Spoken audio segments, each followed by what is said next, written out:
Good morning, everyone. Thank you all so much for coming. This is a great turnout, particularly on such a beautiful Saturday morning. I started to say sunny. This is National FOI Day, so happy FOI Day. FOI Day is actually a national event. It marks James Madison's birthday. James Madison is considered to be the father of open government. And every year in Florida, we celebrate Sunshine Week. We started it here in Florida. It was Sunshine Sunday. And then the American Society of News Editors picked up the project, made it Sunshine Week. And so every year on National FOI Day, we hold a summit like this. And I was just telling Dr. Oliver that this is the best turnout we've ever had. And I'm really pleased to see everybody here. They're going to welcome you. I just want to point out that there's plenty of lunches in the back. If you haven't gotten a lunch, grab a lunch. If you want a second lunch, I think there's probably enough for you to have a second one too. And so we're going to have a welcome from the college, and then I will introduce our speaker. But I would like very much to thank St. Pete College for not only giving us the space, but for all the time and effort it took to organize this. And we're really pleased to have such a lovely and comfortable place for our summit this year. Thank you. Dr. Oliver?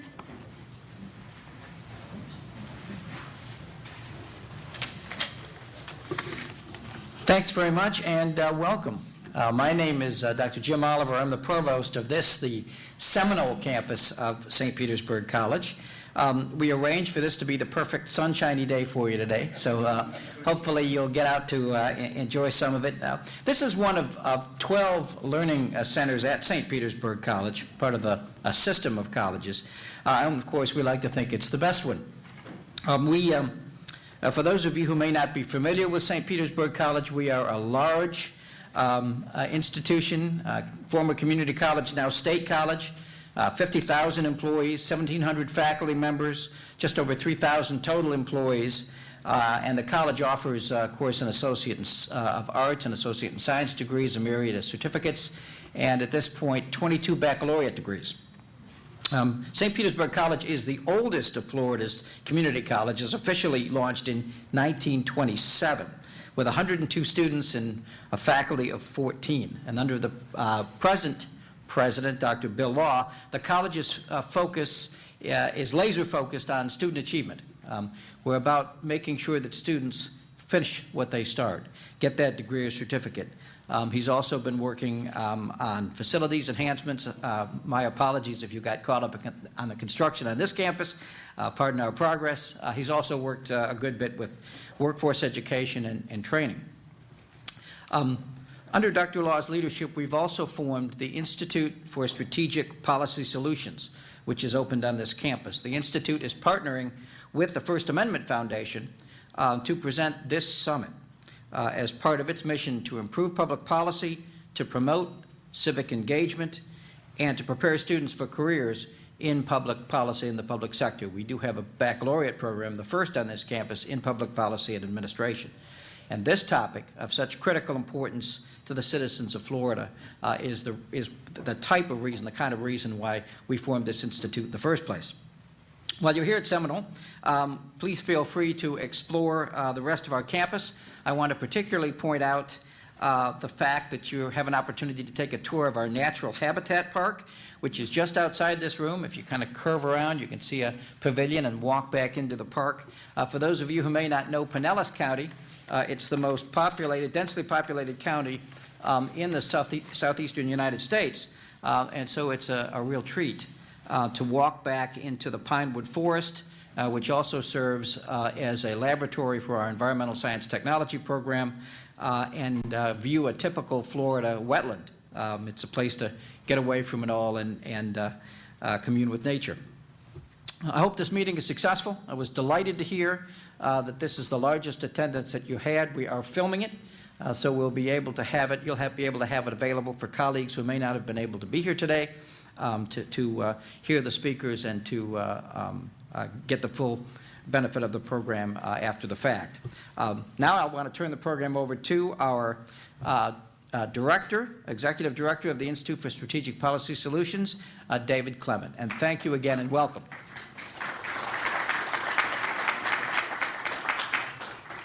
Thank you, Dr. Oliver, and let me add my welcome to Seminole and to Seminole and St. Petersburg College in general. It's my pleasure also and honor to host the Sunshine Summit in partnership with the First Amendment Foundation. And I also would like to ask that we acknowledge the support of our media presenting sponsor, the Tampa Bay Times, who helped promote it with ads in the newspaper. Can we have a round of applause for the Times, please? Most of you, I hope, know there is no stronger defender of open government than the Times.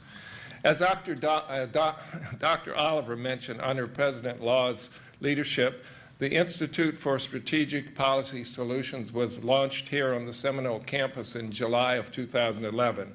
I was fortunate to come along at just the right time, between careers, you might say, and was picked to lead the Institute during its birth and infancy. At almost 2 years old now, we are just about the stage of walking, we think. And I hope that by collaborating with this group, that we can expect a growth spurt.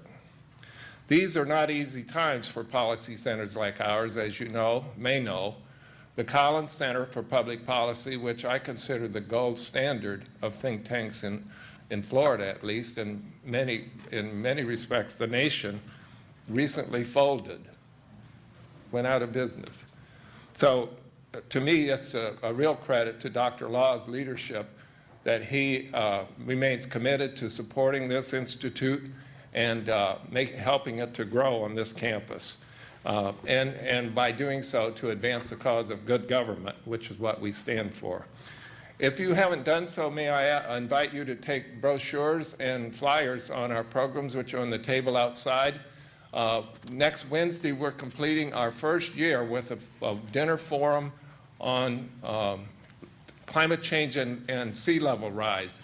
And it's not too late to register. We are proud to have been asked by the Village Square in Tallahassee. Any of you from Tallahassee will know what that is, to replicate that program here at St. Petersburg College. And that's the forum we're presenting this climate change debate next Wednesday on. The Village Square is you might say, a debating society over dinner. We address topical issues, but we do it in a civil manner. And I would invite any of you who are interested to pick up a brochure and let us know if you are interested. I'm especially honored, and me personally, to be partnering with the First Amendment Foundation to present this summit. It has special significance for me because I lived and breathed the Sunshine Law for 32 years as an editorial page editor in Bradenton, and for 13 years before that as a newspaperman at newspapers in other states that didn't have the Sunshine Law but still cared about open government. I see one or two former friends or colleagues in the audience from the newspaper world, and I also see my friend Dave Miner from Manatee County, who himself is now an elected school board member, but you will find no stronger advocate for government transparency than Mr. Miner. Dave?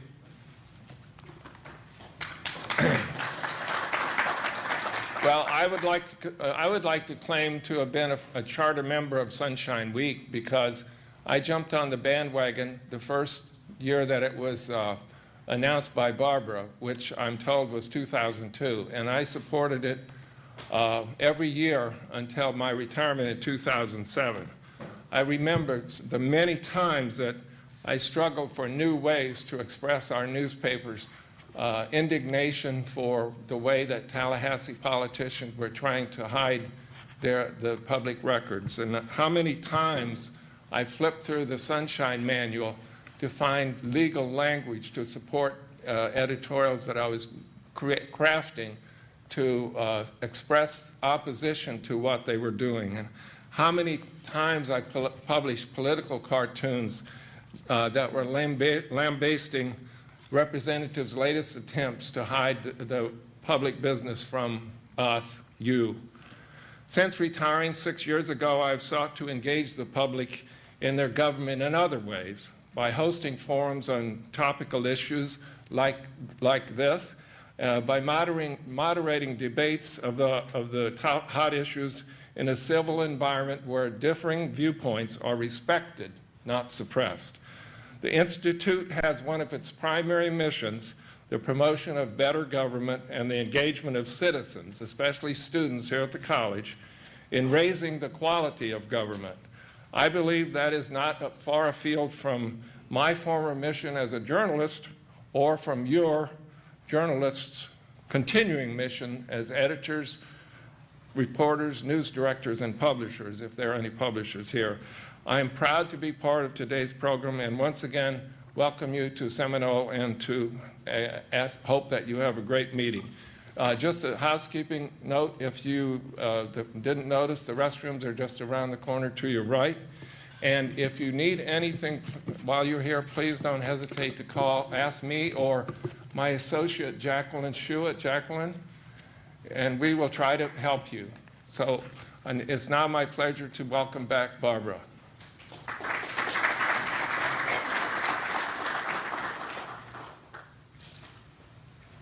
Thank you, David, and thank you, Dr. Oliver. And again, thanks so much to St. Pete College for hosting us and helping us get the word out. I am now going to turn this over to Diane Roberts, who is our keynote speaker. I think many of you are aware of Diane. Many of you may be here because of Diane. But Diane and I have been friends for a very, very long time. When she first became a columnist for the then St. Pete Times, now the Tampa Bay Times, and started poking her nose into the Sunshine State's political culture, Tallahassee style, this is what she had to say about that most mind-boggling endeavor, and I quote, "I started writing about the Florida legislature, and there are two possibilities in response to the Florida legislature. One is weeping uncontrollably and jumping off a tall building, and the other is to laugh, so you might as well laugh." Immediately apparent in those words is Diane's wonderful sensibility, the sensibility not only of a great American humorist, but of a common sense commentator who can look straight at the foibles of our political life and say, wait a minute, boys and girls, let's take a deep breath. Here in Florida, we talk about her as our Diane Roberts, just as open-minded, thoughtful Texans, I don't think that is maybe an oxymoron, would refer to the late Molly Ivins as their Molly Ivins. Certainly our Diane and their Molly are fellow travelers, making us smile about politics when really we would rather be having a good cry. In the Sunshine State, Diane has a pedigree that few can match, which means she comes from a family whose various members have been up to no good for a very long time. Her third book, Dream State, 8 Generations of Swamp Lawyers, Conquistadors, Confederate Daughters, Banana Republicans, and Other Florida Wildlife, which was published by the Free Press in 2004, chronicles the history of her Florida bloodline. Civil War soldiers, moonshiners, plantation owners, party fixers. Her cousin, Governor Napoleon Bonaparte Broward, tried to drain the Everglades, and her cousin, Clay Roberts, was director of the Division of Elections during the recount fiasco of 2000. The building that houses the Florida State Law School is named after another of Diane's cousins, BK Roberts. By the way, Diane is also a professor of literature and writing at Florida State University, where she attends every football game and manages to slur the Gators no matter which team the Seminoles are playing with on any given Saturday. You know Diane's voice, even if you can't quite put a name to it. That sugary, ever-so-mannered Southern Belle's drawl you hear frequently on National Public Radio. Diane delivering her trademark commentary, an audio version of sweet tea laced with just the slightest pinch of arsenic. She's famous across the pond for explaining the surrealities of Southern culture to the BBC's audience, and she writes regularly for The Guardian, The New York Times, The Washington Post, The Orlando Sentinel, and so many more. Among the many formidable forces of nature we can lay claim to here in Florida, she's one of them. Please welcome our Diane.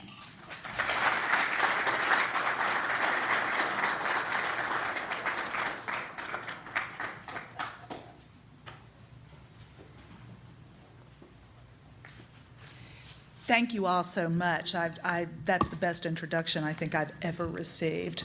So I will definitely not be able to live up to that. But I thank you all so much for coming, and thank you to everyone with St. Pete College. We really appreciate that, Mr. Clement and Dr. Oliver. Bill Law was president of Tallahassee Community College for some time, and so I've met him on many occasions. We were sorry to lose him from Tallahassee. Our loss is definitely your gain. And it's always nice to be back here, where I lived for a while when working on the editorial board of, I just keep calling it the St. Petersburg Times because I cannot get my head wrapped around it. This is the trouble with coming from people who call everything by the name that it had 50 years ago.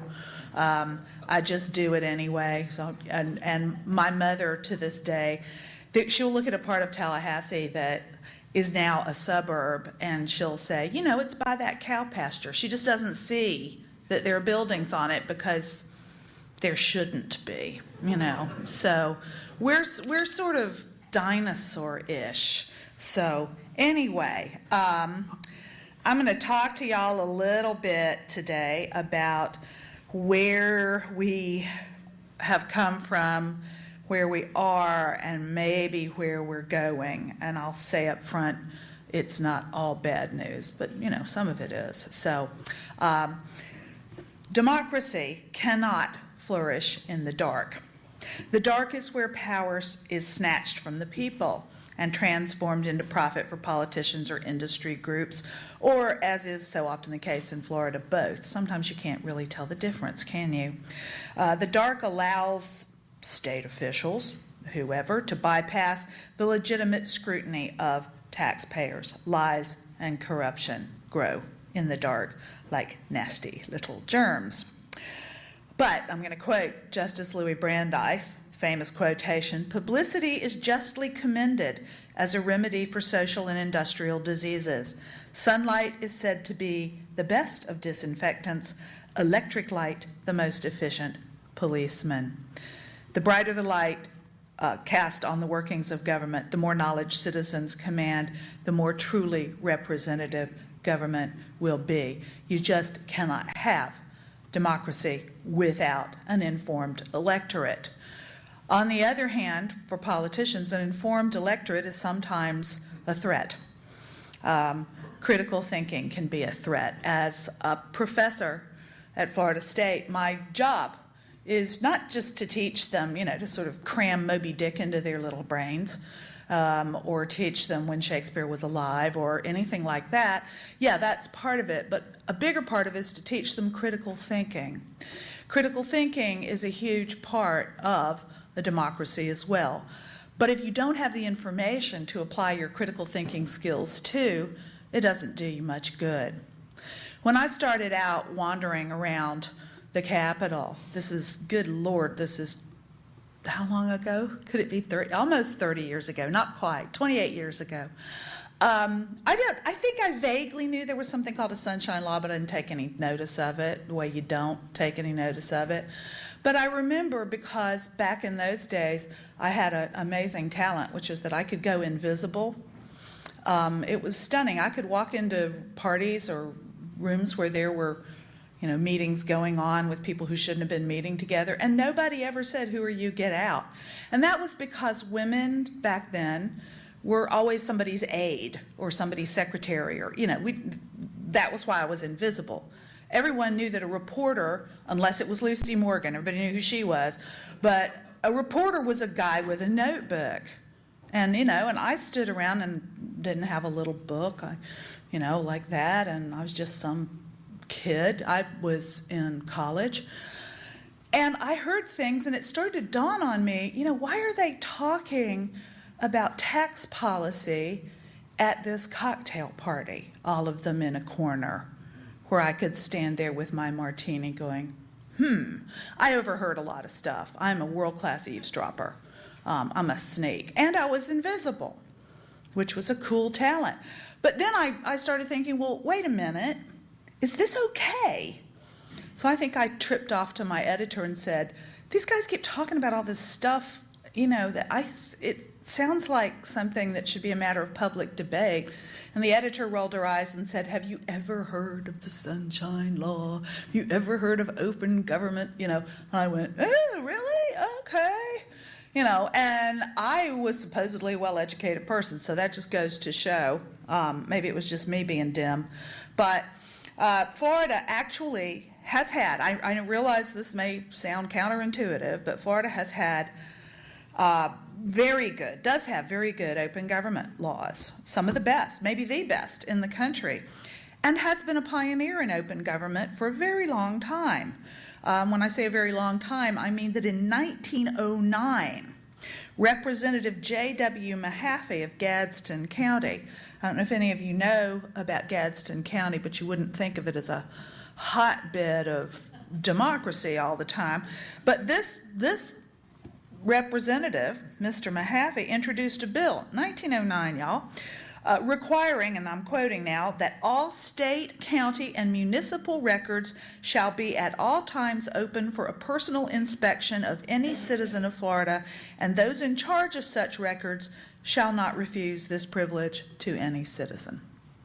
There, in a nutshell, is what we're about. I mean, it was a short bill back in 1909. It's a little longer now. Now, of course, we've made refinements. You always have to make refinements to laws, because makes perfect sense in 1909, i.e., I, Joe Citizen, go to courthouse, say, I wish to see these records. I am given these records. I read them. I inspect them, as the bill said, and off I go. I am happy. Now we have maybe some other ways of copying or keeping records. So in 1967, Florida passed a Sunshine Law. This is requiring open meetings, the open meetings and reasonable notice, where the school board cannot just slither off to a bar at the beach and talk about school board policy and how they're going to make all the children learn the hokey pokey. You have to actually let people in. So then in 1976, and this is where we're entering the period of, some of y'all will probably laugh bitterly when I say this, the period of what I now understand really was the golden age of good government in Florida. This is all relative, you understand. I mean, good government compared to less good government, not good government compared to platonic, ideal, perfect government, which we will never have. Not in Florida, we won't. The place is too weird, and that's simple as that. Places, maybe they could have ideal government somewhere with less coastline. I don't know. But anyway, in 1976, Governor Rubin Askew, who is still at, I don't know how old he is, 86, something like that, he is still a champion for the same principles he was back in the day. Good government, real democracy, open elections, you name it. He helped Florida get to a good place and vote for the Sunshine Amendment. He was a leader in that. This is the one that says, public officials, candidates, and employees have to put their finances out there. You can't hide your Cayman Island bank account. I mean, you can try, but you're not supposed to. Okay, Askew is such an important figure I mean, really, if you ever run into him, and you might, go up and shake his hand. He really is the godfather of this stuff. He was a major player nationally as well. Florida was seen as a great reformer this way. The state of Florida, I realize, again, this sounds unlikely, but Florida was seen as the most progressive place in terms of open government, of sunshine, of public access, the best place in the country. He helped Lawton Chiles, when Lawton Chiles was in Congress, draft federal financial disclosure laws. Naturally, the federal government was behind Florida in doing these things. He got, and I think this is the most astonishing of all, he got the Democratic Party to enact open procedures. Political parties do not like this. You know, I don't care if it's Democrats or Republicans or, Greens or what. Openness is sometimes problematic for them because sometimes they want to say things or do things that don't stand up nicely to scrutiny. So to get a notoriously entrenched, this is another thing that unless you're older, like my age or more, you cannot remember when the Democrats ran everything in Florida, but they did once. And they weren't good with open government. There is no party handle. One party is not better or more open than the other. Both major parties are entrenched in their, wanting to do things behind closed doors because it's easier, because people don't challenge them.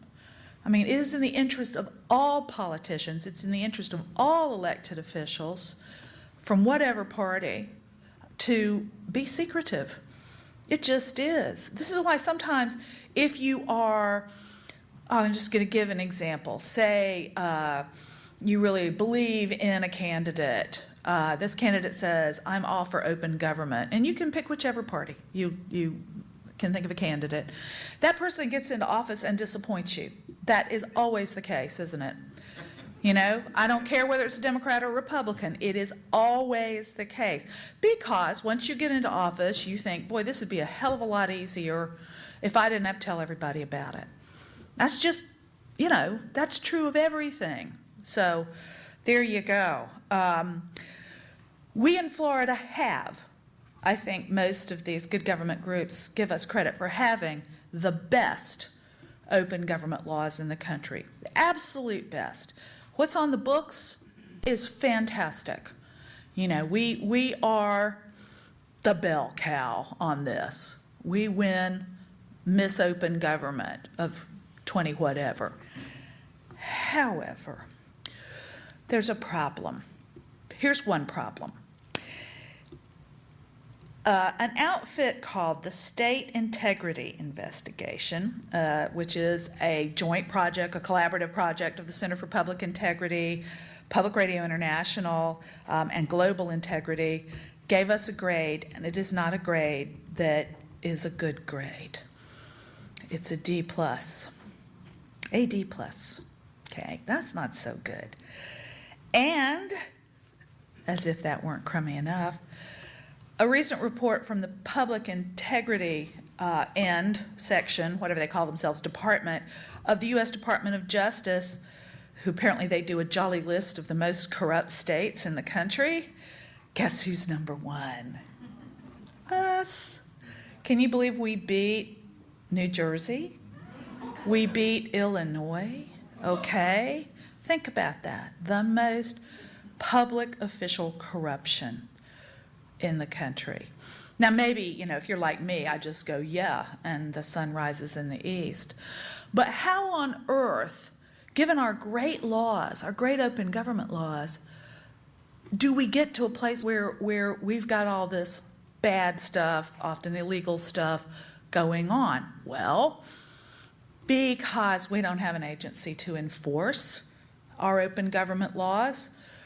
It takes people like Barbara Peterson, First Amendment Foundation, and you, especially you, to say, hey, wait a minute, you can't do that.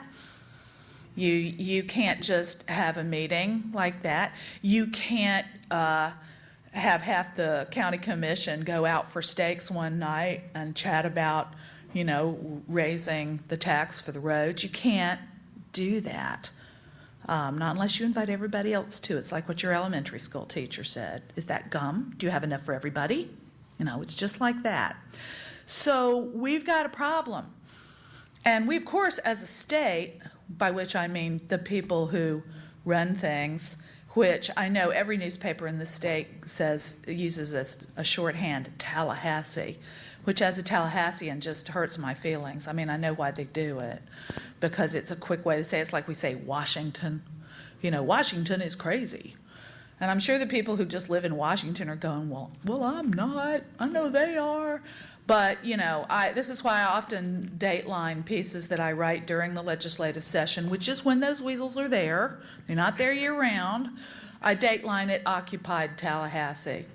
This has been known to hurt their feelings, but that's how it feels as their Hummers roll through our beautiful azalea-lined streets. So anyway, just a quick moment of bitterness. But it's very hard to enforce these laws. It takes citizen activism. It takes constant vigilance. It takes a very energetic press. We do have an energetic press. It is a lot smaller, though, than it used to be. Capitol bureaus used to have lots of people in them. Now they either have fewer people or they're not there at all. Some places no longer have a Capitol bureau. In the fourth largest state in the country, soon to be, God help us, the third largest state in the country. And, and sometimes this it's very puzzling, but you all know that newspapers and everybody else has been pretty hard hit, and you just can't have the bodies that everybody used to have. I mean, the place used to just be crawling with reporters. Don't have that now. Again, what we have First Amendment Foundation, we have a vigorous media, though smaller, and you, and people like you. There are many atrocities to list on open government, many barriers thrown up, because as I said, I don't care what administration you're talking about, they don't like open government. They say they do. Of course, they all say they do. And they probably even mean to be, as every administration claims, the most transparent in Florida history. Nobody comes into office and goes, guess what? I'm going to be the most obscure administration in Florida history. You ain't going to find out jack. That's it. Nobody does that. That's not real popular with the taxpayers. So they all promise this, but then the delivery is a different animal. You might recall reading about some of the outrageous fees that sometimes agencies try to charge citizens. The one that, I think I read that Joel Chandler, who might be here, you here? Yes, got charged something like $3,500 for a single-page document from the Fish and Wildlife people. I mean, one page. And it was outsourcing the sale of fishing licenses to a private company. $175 an hour to produce this one document, which details what happens to a taxpayer-funded agency, and an activity that used to be part of that agency. $175 an hour? God, I wish I could get $175 an hour, don't y'all? I'm not sure. Now, I know lawyers charge more than that, but very often the ones I know at least, they're doing something worthwhile. $175 to generate one page a copy? Whew. Like I say, we could all go for that kind of money. Here's another one that I like. They fought, they had a hissy fit over the amount of money. It's $66,000 and change. They called in and demanded corrections, the Department of Juvenile Justice. But what this was a journalist wanted some statistical information about, sexual assaults, rapes, et cetera. Statistical information, it's not names and all that stuff, how many and when, stuff like that, absolutely that's a public record. That's something that you have a great interest in. We all have a great interest in. And, 5 figures, as I say, they quibbled, the DJJ quibbled about whether it was 65 or 66 or 67. None of it sounds good. I don't think it would sound good if it was 40,000 or 20,000 or 10,000. It doesn't sound good. Sometimes they charge you extra for taking a magic marker and redacting stuff that is exempted. Okay, that costs extra. Because you've probably priced Sharpies. They cost millions of dollars, clearly.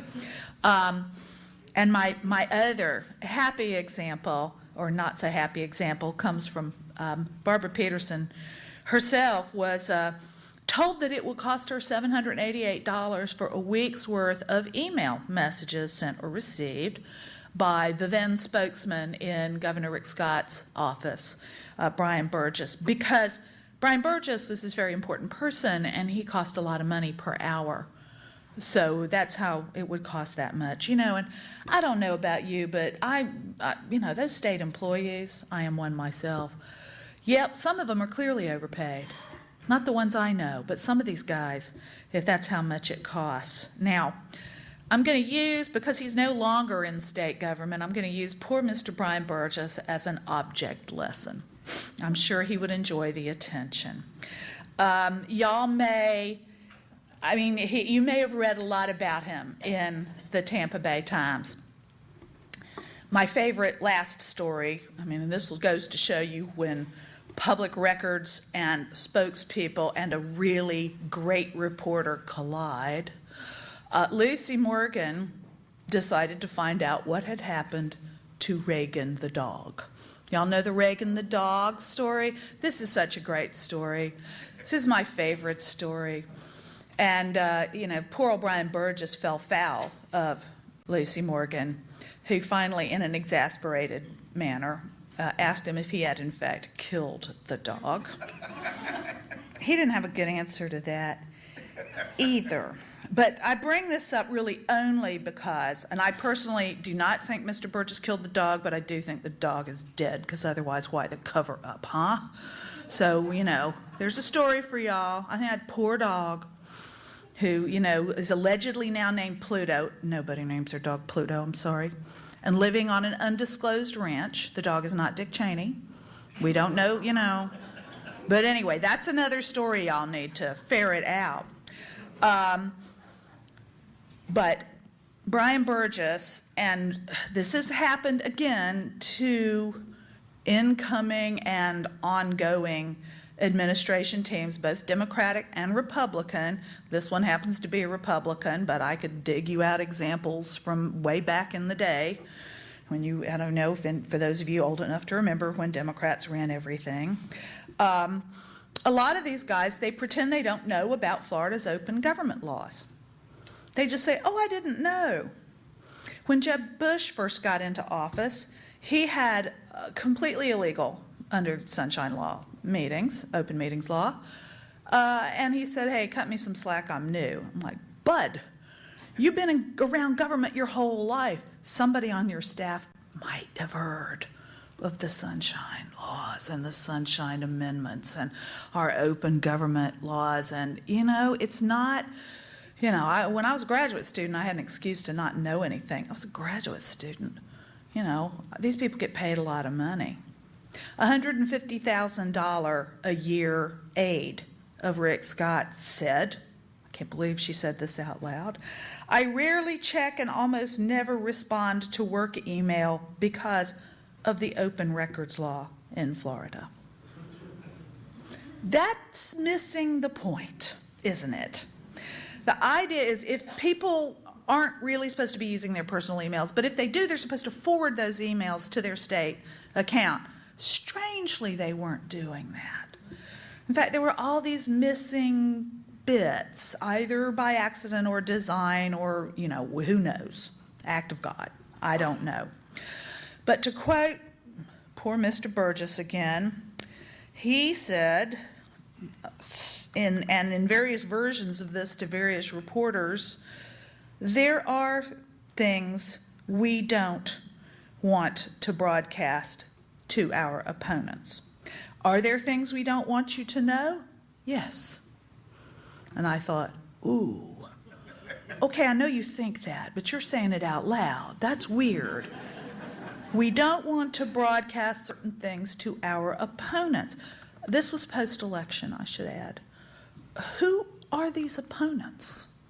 That's what I wanted to know. I mean, I can only come up with, all right, yes, of course the press are their opponents. The press and government should always be in a somewhat oppositional relationship. One of the things you learn when you're a reporter, or even if you're just a sorry columnist like me, trawling around for trashy stuff to write about, those guys are not your friends. They shouldn't be your friends. You know, you're not their friend, they're not your friend. Doesn't mean you have to hate them or, you know, look for ways to trip them up, but you have competing interests, and therefore those guys are not going to be your friends. Fine. So maybe the press is the enemy, but I suspect it's a little broader than that. I worry that it's actually the citizens of Florida who might oppose things. Not all of the citizens, of course, but the ones who are against them, who didn't vote for them, who might not vote for them. And these are the people that pay the bills. You know, us, you. So that's worrying. That's a worrying sort of trend. The idea that you don't have the right to know certain things because it's not good for you to know these things. You might get upset. You might give money to opposing groups. You might lobby. You might raise a stink. You might otherwise put a spanner in the works of our exquisitely functioning government, which would work so beautifully if it weren't for the citizens coming in and yelling about stuff. You know, so pesky. The trains would run on time, as they said of Mussolini's Italy. So, all right, now here's the bad news, good news part. I've given you lots of bad news, but it's a little more bad news. There are some bad bills coming up. You will have read about them. You will read about them. You can go on the First Amendment Foundation site, I think, and find out about them in great and hideous detail.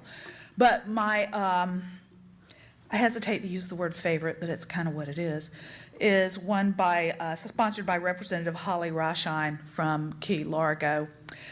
It would exempt the financial records of companies submitting bids for state contracts, which is kind of important because, again, it's your money, and it's a lot of money. Something like 45, 50 billion, something, you know, a lot of money we're talking about. So, you know, this is not chump change, and you have a right to know this. And God forbid you should find out, you know, who's throwing money around. The same way, God forbid you should find out, you know, who's applying for top jobs at universities. Universities hate this. I was on a presidential search committee. I had no problem with it, but a lot of my fellow members did. But the idea being, well, people don't want to tell that they're applying for this job, and they don't want people to know what they're saying while they're applying for this job. And I kind of went, it's kind of public money. We kind of need to tell people. As it happened, the interviews were televised. People apparently actually watched them. I can't think why, because I'm sure it was probably really boring. But they were out there. They were open. Expenditure is out there and open now. But if this bill passes, we've got a big problem. And by the way, just to show you how nonpartisan this is, or maybe bipartisan in this case, Representative Roshine is a Republican. The sponsor of the sponsor of the companion in the Senate is a Democrat, Gwen Margolis. And I think that's up very soon. So you might want to get on the old phone. So, you know, there's a whole list of these. I won't go into all of them. There is some good news, though. Here's the good news. I know y'all are ready for it. Coming from our chief financial officer, Jeff Atwater, that position that used to be, when Floridians knew how to spell, the state comptroller. He's looking at our accountancy system. And it is from, I don't know, it's more than 30 years old. It's ancient. It's lousy. We have not only not entered the digital age, we've barely entered the last decade of the 20th century. In fact, I think we probably haven't. This is antiquated stuff. He's looking at it and going, this won't do. Because, you can look at one thing here, but it doesn't, you can't then click on a link and go over here and say compare line items or, somebody's budget stuff to somebody else's budget stuff. That's if you can even get in there, because it's this ancient creaky system that has the extremely silly acronym name of FLAIR, F-L-A-I-R, which it has none of, I think. All these things have very silly names. My favorite one is the one that deals with personnel at FSU and I think everywhere else. And talk about Orwellian, it's called Omni. It's everywhere and it knows everything. So Jeff Atwater is on this. He's on this. And that's good.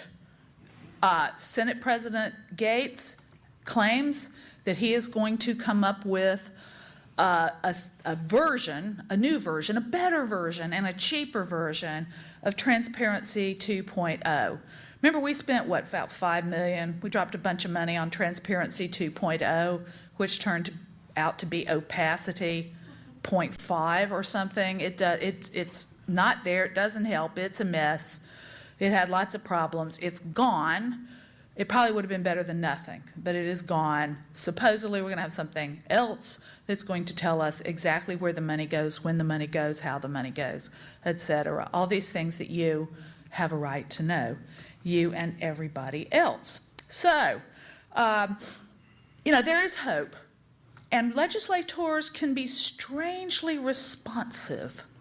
You may have noticed, sometimes they get to Tallahassee, they go hang out at the Governor's Club, they get a lot of drinks, they have lunch, and it's wonderful. Lobbyists come up and are, petting them, saying, good legislator, aren't you pretty, what nice fur, all of that stuff. They get all this love. And then maybe they come back home to the constituency and you all get to say, yeah, you're doing okay, but what about this? And why don't you want us to have that record? Why do you want to exempt certain records?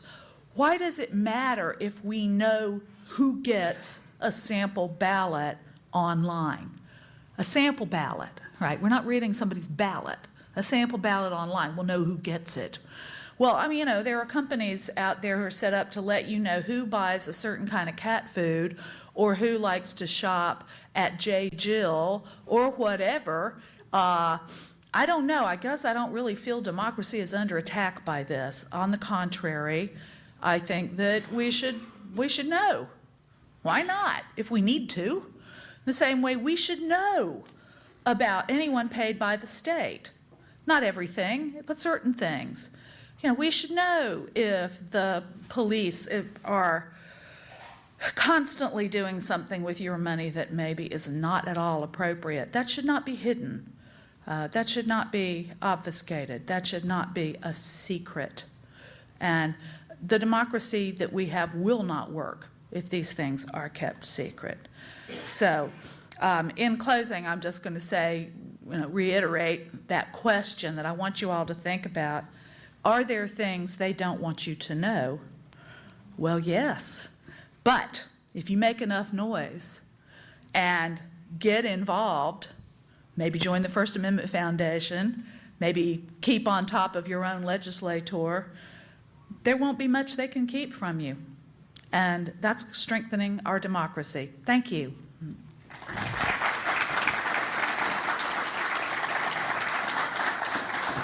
And I'll be glad to take some questions that I may or may not be able to answer, but I can refer you to the smarter people who know more than I do. Yes? Yeah, I have a couple of questions. One of them has to do with when you're talking about sensitive areas of other legislators. I can't see myself sitting in front of a group of the public and then looking over at one of my colleagues and saying, I think we should bring charges against you. So how does that Well, that would get help? you into some legal trouble right there, I think. You mean if you were to discover criminal activity on the part of a legislator? Or something like that, or something that requires disciplinary action. Well, I think that does happen. Usually it is the press that is good at finding this stuff out. And the press is very good. I mean, the place you'd go if you found out something that looked real dodgy to you, I'd call a newspaper. I'd call a trustworthy newspaper. That's not an oxymoron. I would call a trustworthy newspaper and say, you want to look into this? Maybe there's something there, maybe there's not. Because they're very good at knowing exactly what libel is and what slander is. And those are tricky areas. You do have to be careful. You can't go around saying, I think Senator so-and-so, killed his wife. And why do you think that? Well, I heard that somewhere. You can't do that. If you do, you'll get sued. If it's real bad, you can always call cops. But, I think citizens are able, there are resources out there of people who have investigative resources that, maybe a citizen doesn't have. Get on the phone, I'd say. Bringing up personnel issues in an open meeting regarding some of the staff people? I think that's probably not, it depends on the issue. I mean, I should refer you to ask that question of Barbara, because she would know the legality of it, and I don't. And do you have something specific in mind? No, I was just wondering. I'm trying to look whether there was a specific exemption for those kind of things in the law, or? I just think you have to be, you better know what you're talking about, it would be my advice, because, otherwise, it'd be a problem for you. Okay, thank you. Thank you. I'm sure that's not a great answer, but yeah, Karen. I had a question. I noticed your byline in the Guardian the other day. I was wondering if you get a sense of comparing the United States to the United Kingdom in freedom of information. Well, weirdly, the UK has now a Freedom of Information Act, and they didn't for the longest time. And they have a thing that is a really unpleasant law called the Official Secrets Act. When you work in certain parts of government, not all parts of government, but when you work in certain parts of government, you have to sign the Official Secrets Act, saying, no, you will not disclose pretty much anything. That has been amended. I lived in Britain for 10 years. I was at university there and then working there, and I always thought that was really distressing, because they have a wonderful, I'm not talking about the tabloids, they have a wonderful press. They have a very vigorous press that gets on something and will not let go. And usually that's good. But you hit the Official Secrets Act, and it's like a stone wall. In the same way that court proceedings, especially criminal proceedings, but some civil proceedings as well, cannot be written about while they're ongoing. So, you don't even have to tell the jury not to read the paper. It ain't in the paper. This is, of course, going to be a problem in a world where there's a lot of internet. This is one of the adjustments we're all having to make. Freedom of information used to refer to, old media like newspapers. You can't print this, you can't say this in your publication, or you can't broadcast it. And now if just some guy overhears something and puts it out on his tweet, what do? So they're looking at their laws, but they've gotten a whole lot better. But, weirdly, they have, as I say, it's an extremely energetic press that doesn't have to be told that its natural position is adversarial. If you look at the Guardian newspaper, it's the one that uncovered and thoroughly then covered the phone hacking scandals that has caused enormous change in News International and Rupert Murdoch's company, caused at least one newspaper to shut down the News of the World, a newspaper, as far as I can tell, no one misses. This was not what you call quality newspaper. The Guardian is a quality newspaper, and it's like the St. Petersburg Times, Tampa Bay Times, in that it understands that it has a civic mission. And it's a great, it doesn't have an owner either. It kind of owns itself. It's owned by the Scott Trust. If y'all ever want to get really good news about the world that isn't America, go on the Guardian website. They actually cover the rest of the world to an extent that's probably the equal of the New York Times. They have bureaus all over the place. It's extraordinary. But other than that, the only thing I can think of that it's got over the Tampa Bay Times is that I get to swear in it if I want to, which I do sometimes if I'm writing about Florida. Imagine that. Yes? Diane, I wondered if with the demise of so many bureaus in Tallahassee and even big papers like the Times is sharing staff up there and multiple papers are using the same reporter, who's going to fill that void of the watchdog? Is it going to be the internet with the guy with the Twitter, or is it what's going to happen? That's a great question. Who's going to fill the void if we're, well, first of all, good citizen activists. But I'm hoping, when you hear people say, have you ever heard some idiot say, some person, well, I'm going to quit getting the paper because I can read everything online. I can read the internet. It's all on there. Yeah. And Elvis is alive, and, Paul is dead, and, Or the really brilliant idea that, well, everything will be on Huffington Post, so why should I get the paper? I'm not picking on Huffington Post. There are plenty of other places. Well, who is doing that work? Somebody's got to be a journalist. Somebody has to know how to be a journalist. It's not just something you haul off and do. You have to kind of know something about it. I have to say I knew a whole lot less about it when I got to the Tampa Bay Times for the editorial board. I felt like I was getting another graduate degree. It was a steep learning curve for me. I was a pretty good writer, but I just watched people who knew a lot more than I did. And I still sort of pick their brains about everything and torture them as I hurl my glasses to the floor. I write a lot about the environment, and I bug Craig Pittman all the time. Like, Craig, what about this, Craig? Because he understands it better than I do. And I think that you got to have people that know something. You can't just decide, I'm going to be an environmental reporter. I don't know anything about the environment, but I like it. I like trees.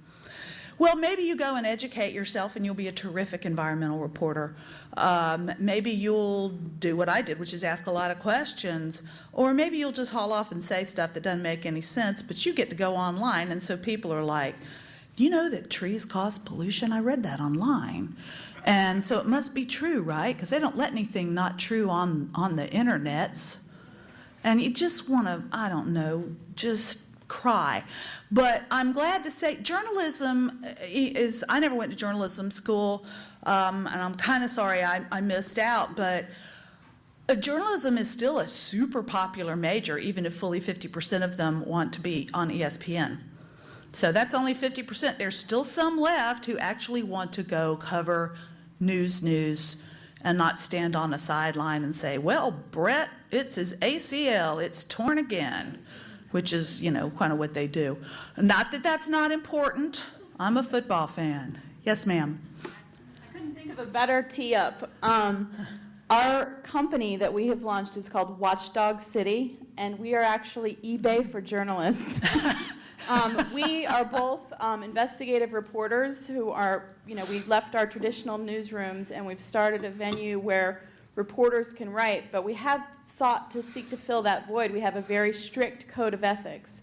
But I can't say enough about how much the support Barbara Peterson has been to us, because it's extremely scary reporting really aggressively when you're outside those traditional newsroom structures where you have the support of an editor backing you up. And I've now been fighting with the SBA for 3 months for records, and without Barbara's help, it's really tough. So I think that makes the work of the foundation even more important as more journalists are trying to be independent and keep pursuing their craft. And keep the standards up. I think Yeah. that's great. And that's just the thing. Look, if you are trying to pursue something and you're getting stonewalled or or menaced in any way. I call a bill for 5 figures menacing to anybody.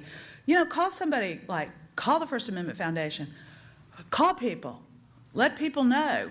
The bill they sent me on Thursday, which Barbara doesn't know yet, is for $1,000. And what did they do for that $1,000? Nothing yet. They just don't want right. to pull something out of the account. Oh, I see. $1,000. Well, I'll send you a bill too and see how well that works. So, yeah, thank you for telling us that. Appreciate it. My name is Neil Cosentino with a small public interest think tank called Camelot, Florida. We've been studying the media, and because you're embedded in the media to a great extent, the problem we're having is trying to find the people who would like to reflect on a very simple question. If indeed, which in Arlington, Virginia in 1970, we had public television, PBS, right? They're still there. Started out one station, they now have, 350? And then a year later, someone started NPR, National Public Radio. And that was one station, now we have 1,300 or more.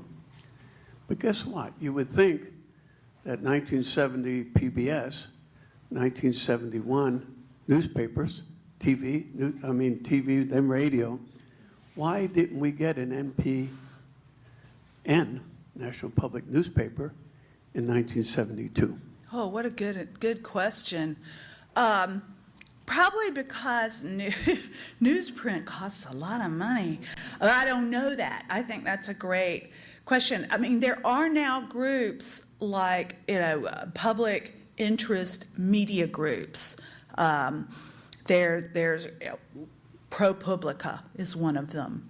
It's a not-for-profit group that does great investigative reporting, really first rate. And there are several others whose names I'm blanking on, but I'll bet some of y'all in the audience know.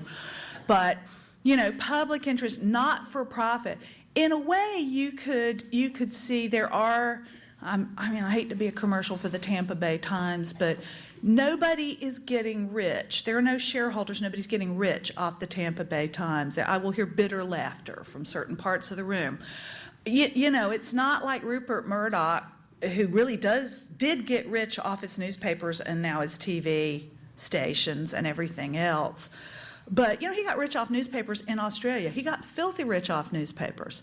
And good for him. He ran good businesses. But, there are certain papers, I'll tell you, some of the best are the ones that are considered sort of counterculture. Maybe they're local weeklies. Maybe they're a little fancier than that. They're like Miami New Times, which is a mean little old publication, and nobody's getting rich off it. Now, does it occasionally, I say this as a person who's gone too far herself, go too far? Sure. But, that's kind of part of it. So you can find some kinds of alternative media. You do not have to rely on USA Today, which is a newspaper I despise. I will come right out and say it, because, it's pictures and colored boxes, and, it looks like the stuff they gave you to read in first grade. And I want a newspaper. I don't mind it having a whole lot of gray, because, I want to be taught something. I want to be made to think. I want to be engaged. I don't want to go like, oh, okay, things are still bad except for other stuff that's good. Okay, now I'm going to the grocery store, Yes. My question concerns your thoughts on one of the co-equal branches of government, the judiciary. And I'll cite 2 examples. I went and visited the 2nd DCA a few months ago, and in entering the courthouse, they requested my driver's license and wrote down my name and some other information. And I inquired as to why they needed that to go to visit the DCA. And also the Supreme Court's the same way up in Tallahassee, so you could go and test it out. I'll go yell. The Yes. second item is the administrative decisions of the court, such as the election of a chief judge. Those are closed to the public and don't have to be noticed. Do you have any thoughts as far as the You mean like the Chief Justice of the State Supreme Court? Of each circuit. Of any circuit? As far as the openness of that branch of government. I'm going to say what I think, and then Barbara can correct me, because I'll bet I'm wrong. But my guess is because they're not elected officials, they don't. Now, why you'd have to give them, well, the Supreme Court's not really elected. They're retained. Circuit now, yeah, okay, then I don't know. I don't know why that is, and I don't know how it works, and I really don't know why you have to, give up so much information to go in a courtroom, except my suspicion is it's security. I mean, it's not security. Well, that's an interesting question. I have to confess, you go into the Leon County Courthouse, maybe it's because it's Leon County Courthouse, and, you do walk through a metal detector, and they do kind of check your handbag to see if you're toting TNT. But beyond that, they don't much seem to care. So I don't know, but it's a good question, and this is something that's alarming, because people should have access to their courtrooms too. There was a time, I should tell y'all, that I was just writing about a lady who fought this, a time when courtrooms were absolutely segregated. There was one section for white people and one section for what was called Negroes or colored, and this white lady used to go sit in the colored section, as it was called, to protest it. This has only been gone for 40 years. This is not hideously in the past. Yes, ma'am. I'm curious, as a historian, how did open government and public records law evolve so that the legislature has its own little set of rules versus the rules that they've passed for every other agency? Well, that is a question I don't know as much about as I wanted to. It's certainly true that all governing bodies exempt themselves from all kinds of things. You will notice the United States Congress, where here's case in point, many federal employees are about to be furloughed, their pay basically cut. Not your boys and girls up there in the House and the Senate in Washington. Their pay is fine, constitutionally, apparently. So I think it is, again, in the nature of elected bodies of any pit of government to exempt itself from some things, for the good of the polity. But I don't quite know. I know they give themselves a lot of exemptions, and they always have done, and many of them are understandable, and a lot of them aren't. And I think you should ask in a minute that question, and you'll get a way better answer. Any other questions? Yeah. I'm a resident of St. Pete Beach, and they have recently, I would say in the last year or so, made it systematically more difficult to get access to emails and other documents. They also charge you $35 an hour to have somebody stand over you while you look at those documents. Wait a minute, they're charging you to look at them in there? Yes. Isn't that illegal? Maybe. Might be illegal. Okay. Okay, well, they charge you $35, illegal or not. So this has changed from a very more open style of government that we used to have for those kinds of sunshine laws. So I'm assuming that there are no state or county laws that limit the amount of money you can be charged to get any of these documents or emails or any Limits? of that? Yeah, let's transition, because y'all are asking wonderful questions, and she knows so much more than I do. I just rant. So thank you. Okay, these are the kinds of questions. There'll be plenty of time to answer, for specific questions like that. I'll be able to answer it. Again, thank you, Diane, so much. A couple of little follow-ups. Diane talked about Brian Burgess, and he is one person I am going to miss just because of the entertainment factor. My favorite Brian Burgess quote was when a news reporter for one of the larger newspapers in the state made a public records request for records that were clearly public record. Brian denied that request, and when she asked why, he said, "They're not ready for prime time." Oh, there's a new statutory exemption, the not ready for prime time exemption. And a little news flash on the fate of Reagan the dog. His fate did involve a shovel.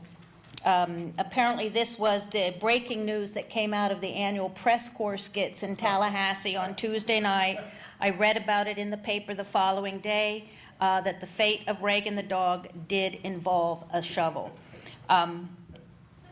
So I'm going to be serious for a few minutes now, and I will answer your questions, and I do have questions, for example, about the personnel. There are no general personnel exemptions to the Sunshine Law, and can answer any of the questions that you have in just a few minutes. Florida's open government laws have long been the envy of other states and even other nations. I've had delegations from Mexico, Peru, Slovenia, Japan, South Africa have come to meet with me and others from the First Amendment Foundation to talk about Florida's open government laws. So we have been the envy and have set the standard for nations struggling toward the access and transparency citizens everywhere deserve. We have set national and international standards on this vital issue, but these days, as Diane alluded to, the Sunshine State isn't looking so sunny. Over the past year, the governance of Florida has been clouded by a perfect storm of negative press, an ominous convergence of investigative reports that accurately expose our state's unacceptable deterioration, among the worst of the worst in terms of access, transparency, and public corruption. Diane mentioned the state integrity investigation. This was a collaborative project that reviewed access laws in all 50 states. We received a perfect score for our laws, the laws that are on the books, those laws, the public records law, the open meetings law, that guarantee access to government records. But in scoring whether those laws are effectively enforced, we barely managed a passing grade. As Diane noted, there is no agency in Florida responsible for enforcing our right of access to government information, which means when a citizen is wrongly denied access to government records or is wrongly shut out of a public meeting, that citizen is forced into court to get the agency to comply with the constitutional right of access to records and meetings in Florida.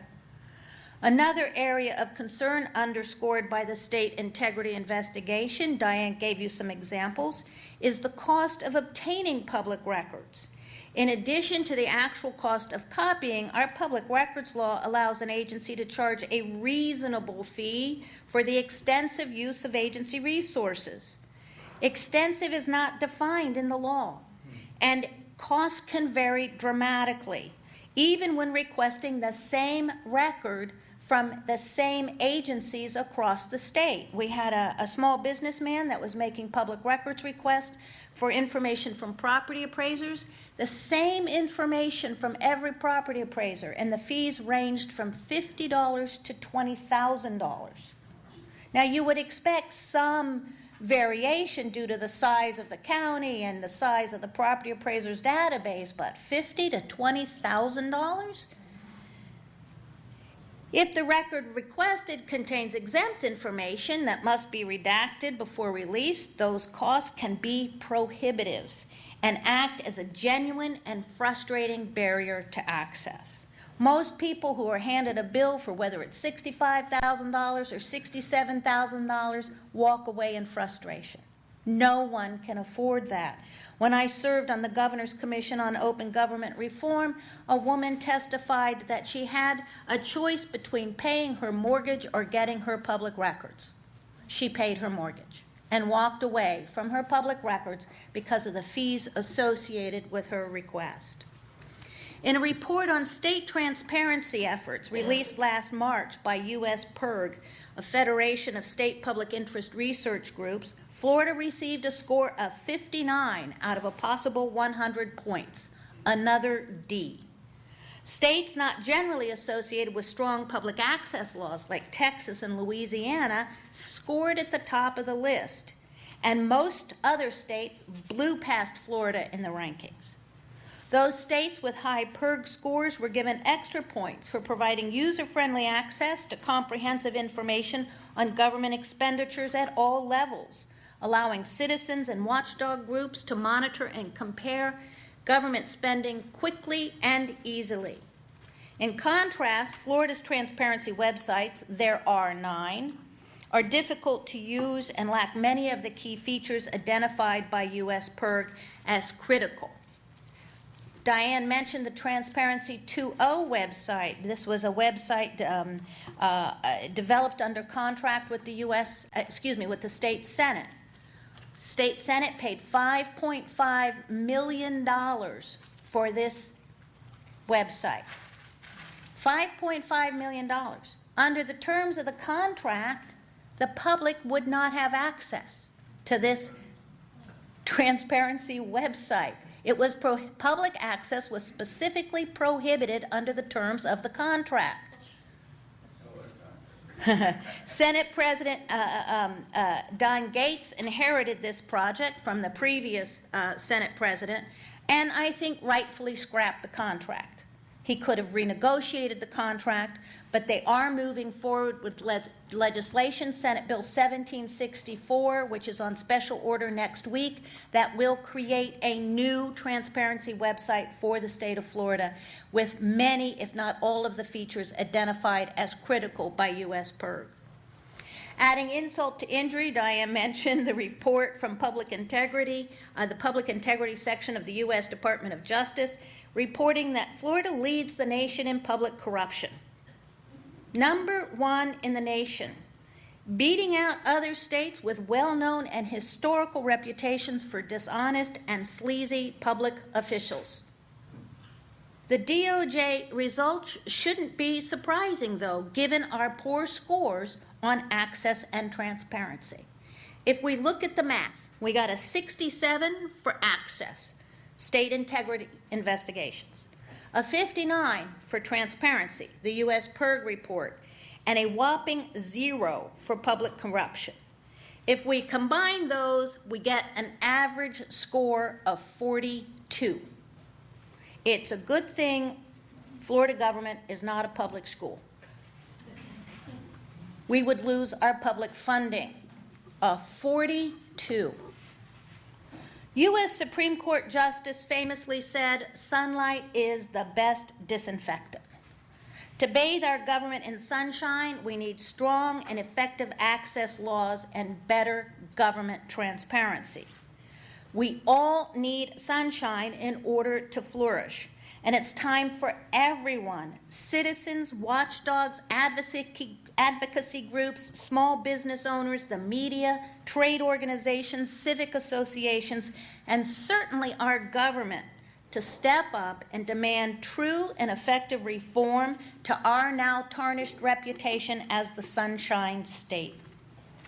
There's a common misconception that only the media cares about open government, that reporters and broadcasters are making public records requests at a far greater rate than citizens or anyone else. That simply isn't true. How many of you in the audience today have made a public records request? Put your hand up. The vast majority of you. How many of you have attended a public meeting? Those boring public meetings. Historically, Floridians have shown overwhelming support for open government. Our constitutional right of access on the ballot in the 1992 general election passed overwhelmingly with 87% of the vote.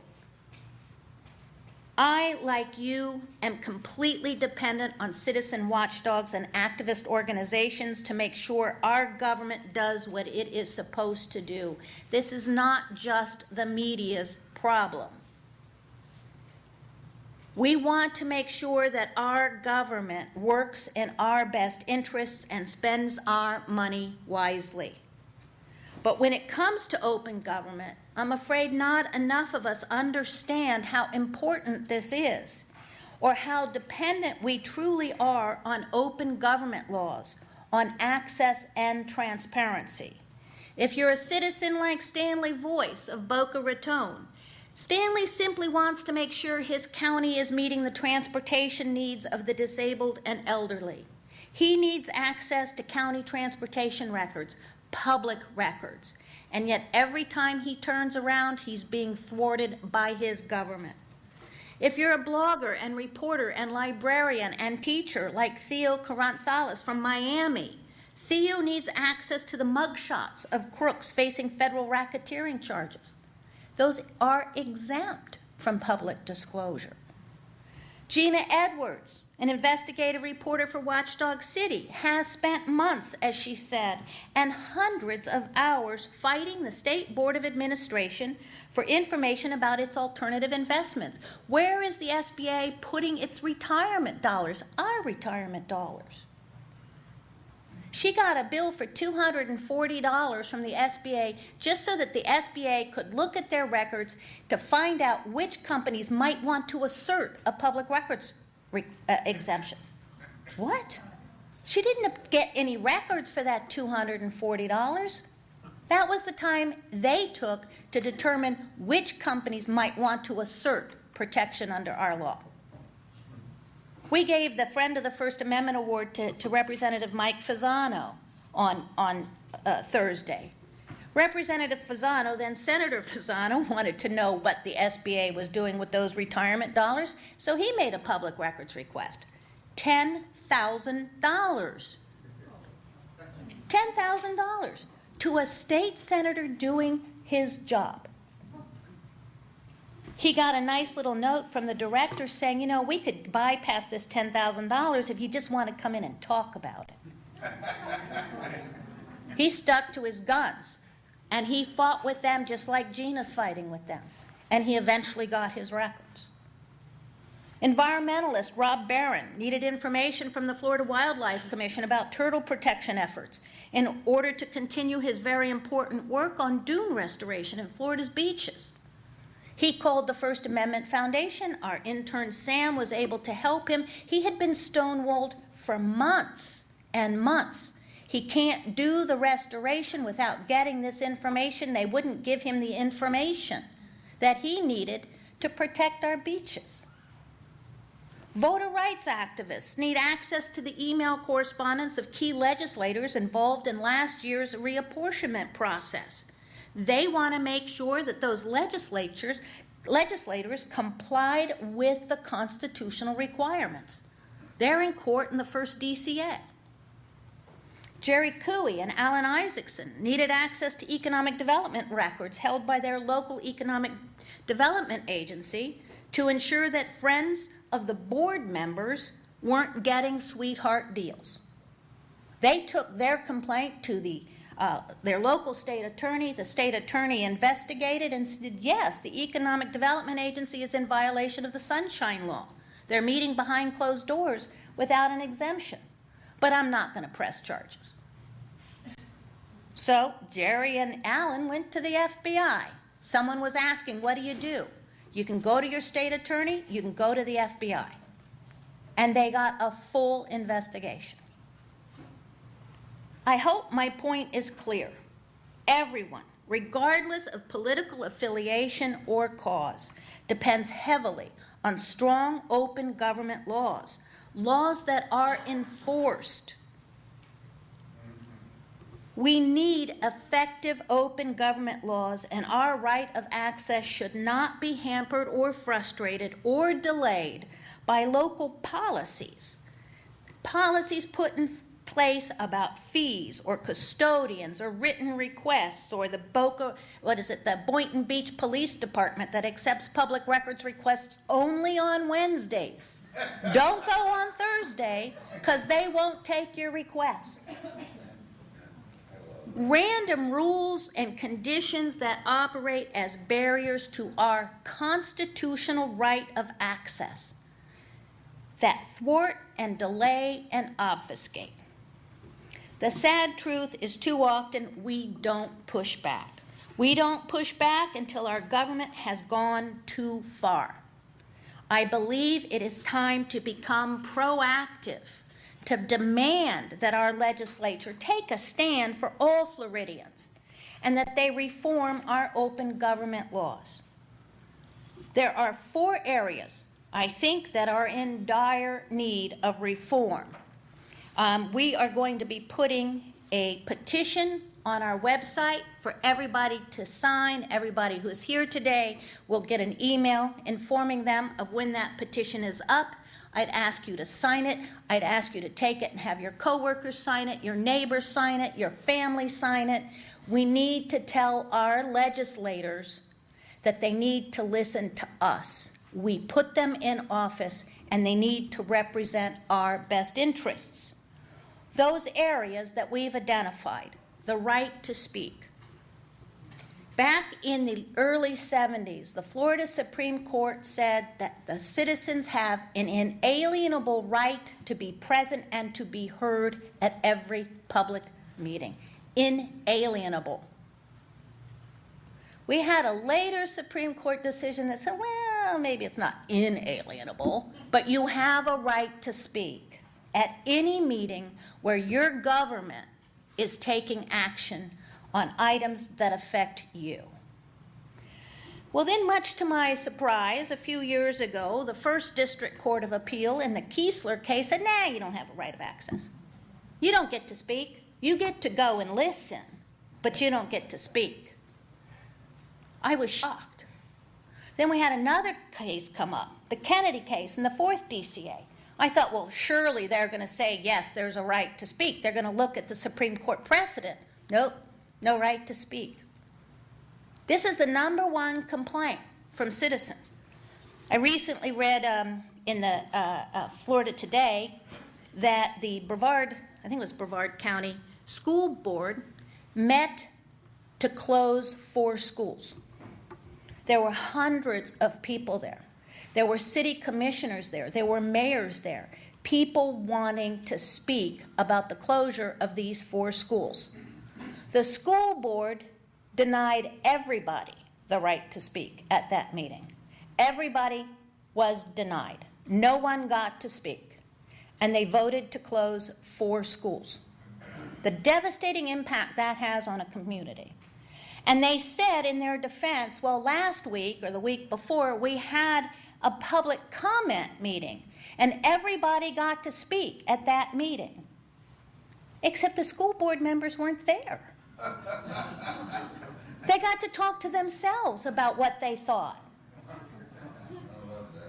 It's just shocking to me. We put them in office, and they don't want to know what we have to say about what they're doing and how they're doing it. So we have 2 bills, and I think they will pass this year. House Bill 23 and Senate Bill 50, the right to speak. A simple solution, but we have to put it in law. This will amend the Sunshine Law to say that people have to be given a reasonable opportunity to be heard. Reasonable, that's all we want. Senate Bill 50 passed, is on 3rd reading in the Senate, and I'm hoping that it comes up and passes this coming week. House Bill 23 is moving through its committees of reference, and I've been told that the impediment to its passage in the House is no longer in office. So I'm expecting both of those bills to pass their respective chambers, and that we will have a reasonable right to speak restored in Florida law.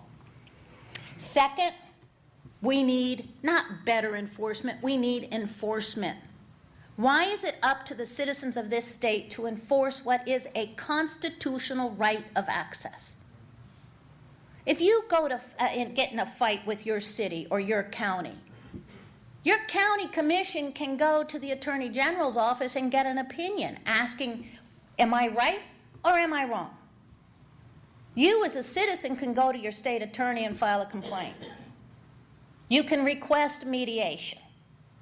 But the mediation process is voluntary.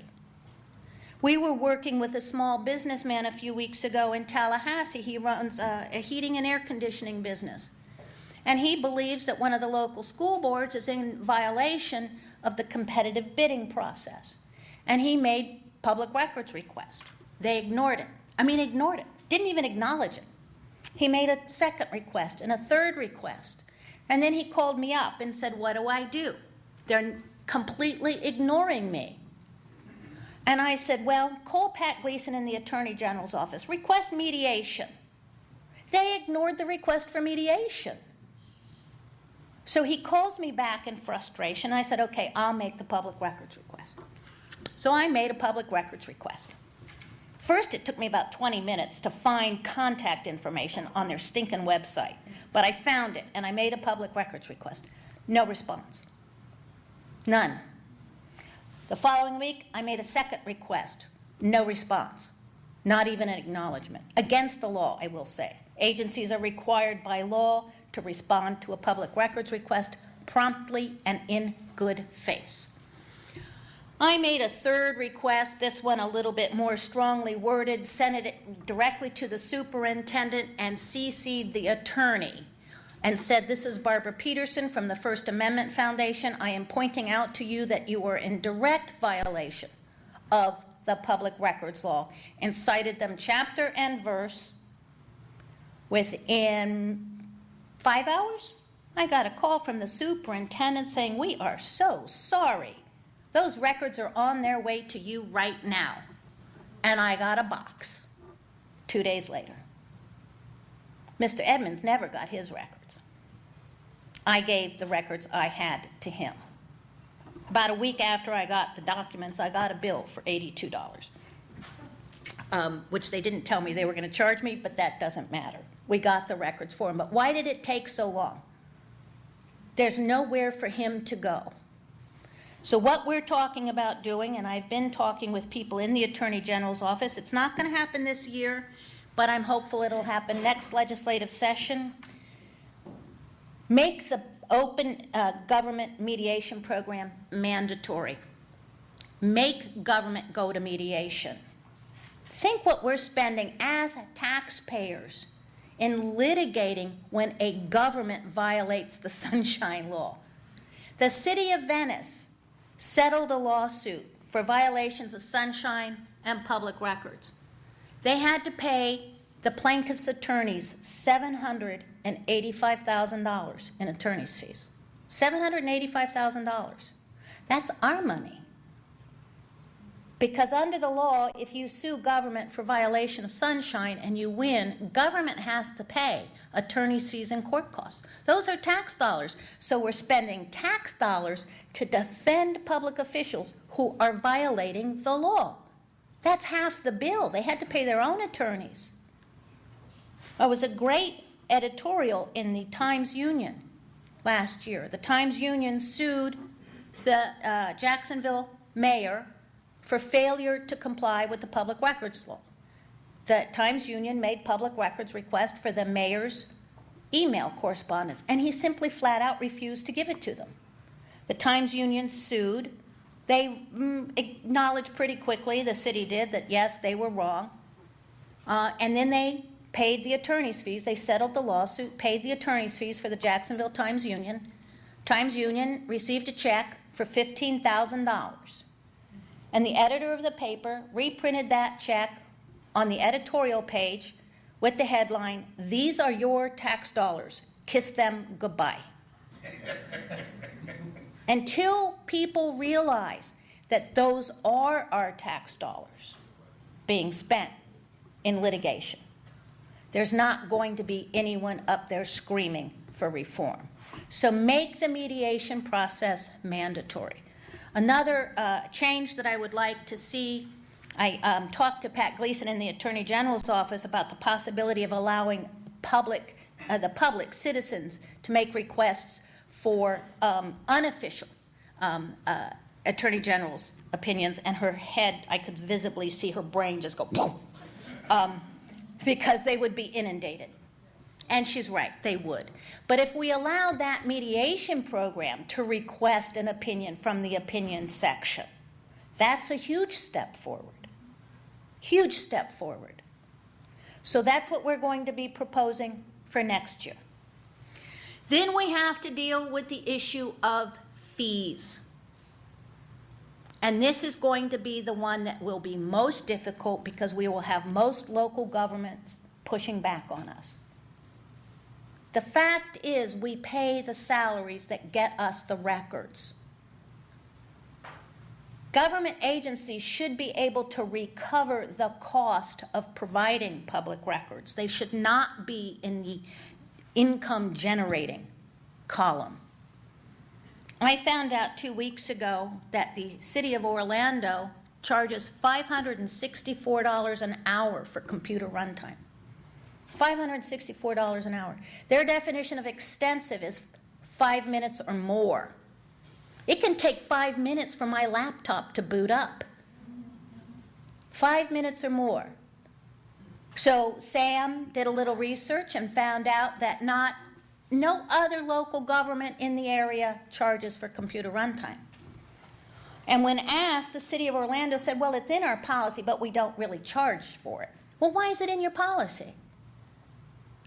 I would read that policy and say, no way, I don't have $564 to give you to run your computers for 1 hour.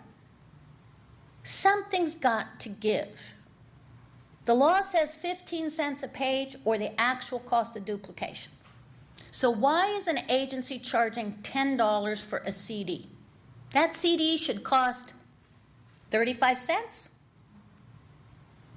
And when we asked the city of Naples, why are you charging $10 for a CD? Well, everybody else does it. Well, that doesn't, as my mother said, that doesn't make it right. Now, the city of Naples changed their policy. But we have to have better laws. Something has to happen to that extensive use fee. If agencies can charge for the cost of redacting exempt information, there is no incentive for them to get the software that is currently available commercially that allows for the efficient and cost-effective redaction of exempt information. Clerks of court are now in a position where they are having to affirmatively redact exempt information, and many of them are making use of this software. Why aren't our cities and counties doing it? Why aren't our state agencies doing it? There's no incentive. They're not designing these public record databases with public access in mind. Why? When Orange County Commission, is sitting there texting lobbyists during a public meeting, and then after the meeting, when asked for their text messages, well, text messages aren't public record, are they? Well, if you didn't think they were, why did you delete them? They're in court, and they're being investigated by FDLE. The commissioners were asked to turn over their personal cell phones to FDLE investigators. There's software out there. You put it on your phone and it will capture every text message within 30 seconds of sending or receiving it. Why aren't we taking advantage of these technologies? Diane mentioned the FLAIR system. It's like the technological Stone Age. I heard the former the mayor of San Francisco said, we're standing on the technological brink of 1976. And we certainly are. We need to fix the fee provision. Those fees need to be reasonable. They need to be affordable. They cannot be a barrier to the citizen's right of access. And then last, we need better transparency. And that might actually happen this year. I am a little surprised. We've had the Florida Transparency Act was enacted back in 2009, and yet they've not really done anything. The Senate went and spent $5.5 million on a website that the public couldn't see. And I will point out, not even the House was allowed access to it, just the Senate. And this is a very complicated piece of legislation, and it phases in a Transparency 2.0 website that will give us access to the state's checkbook, to CFO Atwater's on the record saying he wants copies of all contracts posted online. All of that information will be available. And I think it's a great first step. The second step is to make the local governments do it too. We need access. We need to be able to see county by county by county. We need to be able to compare what this county school board is doing to what that county school board is doing. Right now, if you want to do that, you make 67 public records requests. So we need greater transparency.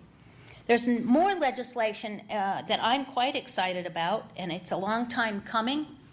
Senate Bill 406, and I think it's House Bill 523, that will bring greater transparency to the economic development and economic incentive programs.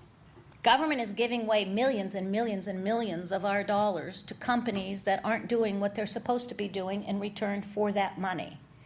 And up to this point, almost all of that information is secret.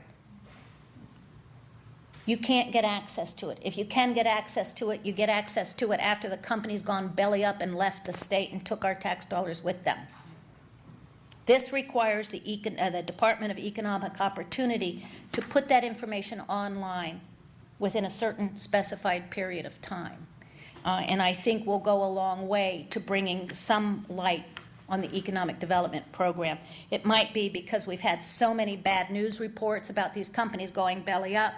Digital Domain being the most recent, left the taxpayers holding a bond for a project that's not going to happen. That's like, buying a new car and wrecking it on the way out of the garage. You're still paying for it, but it's no longer usable. Except we don't have auto insurance to cover things like Digital Domain. We're stuck paying for it. So, as I said, we're going to be putting the petition online. I will ask everyone, please, to sign it and get everyone you know to sign it. I am sometimes, referred to as Chicken Little because I'm up there in the legislature screaming that the sky is falling. Well, I think the sky is falling, and it's gotten worse. And too frequently, I'm the only voice up there crying for more sunshine. We all need to get involved. We need to tell our legislators. We need to demand that we have an opportunity to be heard. We need to talk to our school board. Thank God for people like Dave Miner. We need to tell our county commissioners. We need to tell our city council members. They need to learn to respect us. We are the voters, and we put them there. And this is our government, and it's our money. And it's time to bring sunshine back to the state of Florida. Thank you all. We have plenty of time for questions. So Sam, if you raise your hand, Sam will run up with the microphone. We are videotaping this, so please don't start speaking till you get a mic in front of you. Hi. In talking to the Governor's Office of Open Government, the Attorney General's office, there's a philosophical sea change between Christ and Scott. And one of the big changes is in the AGOs. A commission or council must be unanimous in their request through their attorney to get an opinion. They no longer will issue informal opinions to one beleaguered commission member or council member who's maybe being bullied by the rest of the people on the dais. And so if you're talking to Pat Gleason and having coffee with her sometime, a return to the informal AGOs where one member of a sitting elective body can request an AGO versus the unanimous thing, because what is happening is if one member is being bullied, he or she cannot unilaterally call for AGO anymore. It has to be a unanimous request. And so the informal AGOs are a thing of the past to one sitting member. Thank you very much. I didn't know about that change.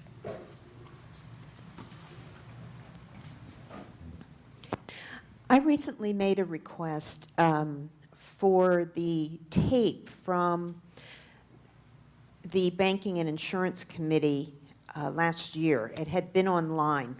And one of the things I was told was that the Florida Channel has a copyright that once they took that down, that I could not get that tape and I couldn't post it showing the violations. And the reason I was after it was that a legislator, while I was sitting there, had talked about how they weren't familiar with the legislation.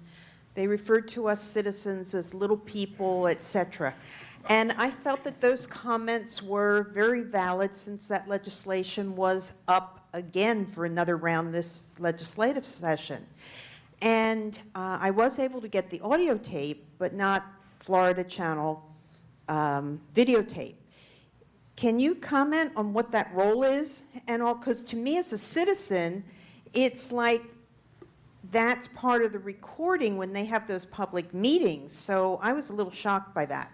I don't think, and this is not a new problem, Florida Channel provides video of legislative proceedings. And I'm not sure whether they're operating under contract or not. If they're operating under contract with the Florida legislature, those video recordings are public record. And public records cannot be copyrighted without specific statutory authority. I actually have about a 300-page law review article I'd be glad to share with you that I wrote about public records and copyright. The audio recording is the recording made by the Senate committee or the House committee. Those are clearly public record and are subject to disclosure. What we would have to find out is whether the Florida Channel is under contract to film these meetings. If they are under contract, then they are acting on behalf of the Florida legislature. And if you look at our definition, while the laws are a little different from not a little different, they're way different from the legislature, then it's always funny that they hold local government to a far higher standard that they imply to themselves. But if they're acting under contract, then those records should be public records subject to disclosure. So we would just have to find out that information. If you email us, we'll do a little research and find out. If they're just there recording, like the local TV station or any broadcaster or any citizen or blogger with their own, then they're not public record, and yes, they could copyright them. Okay.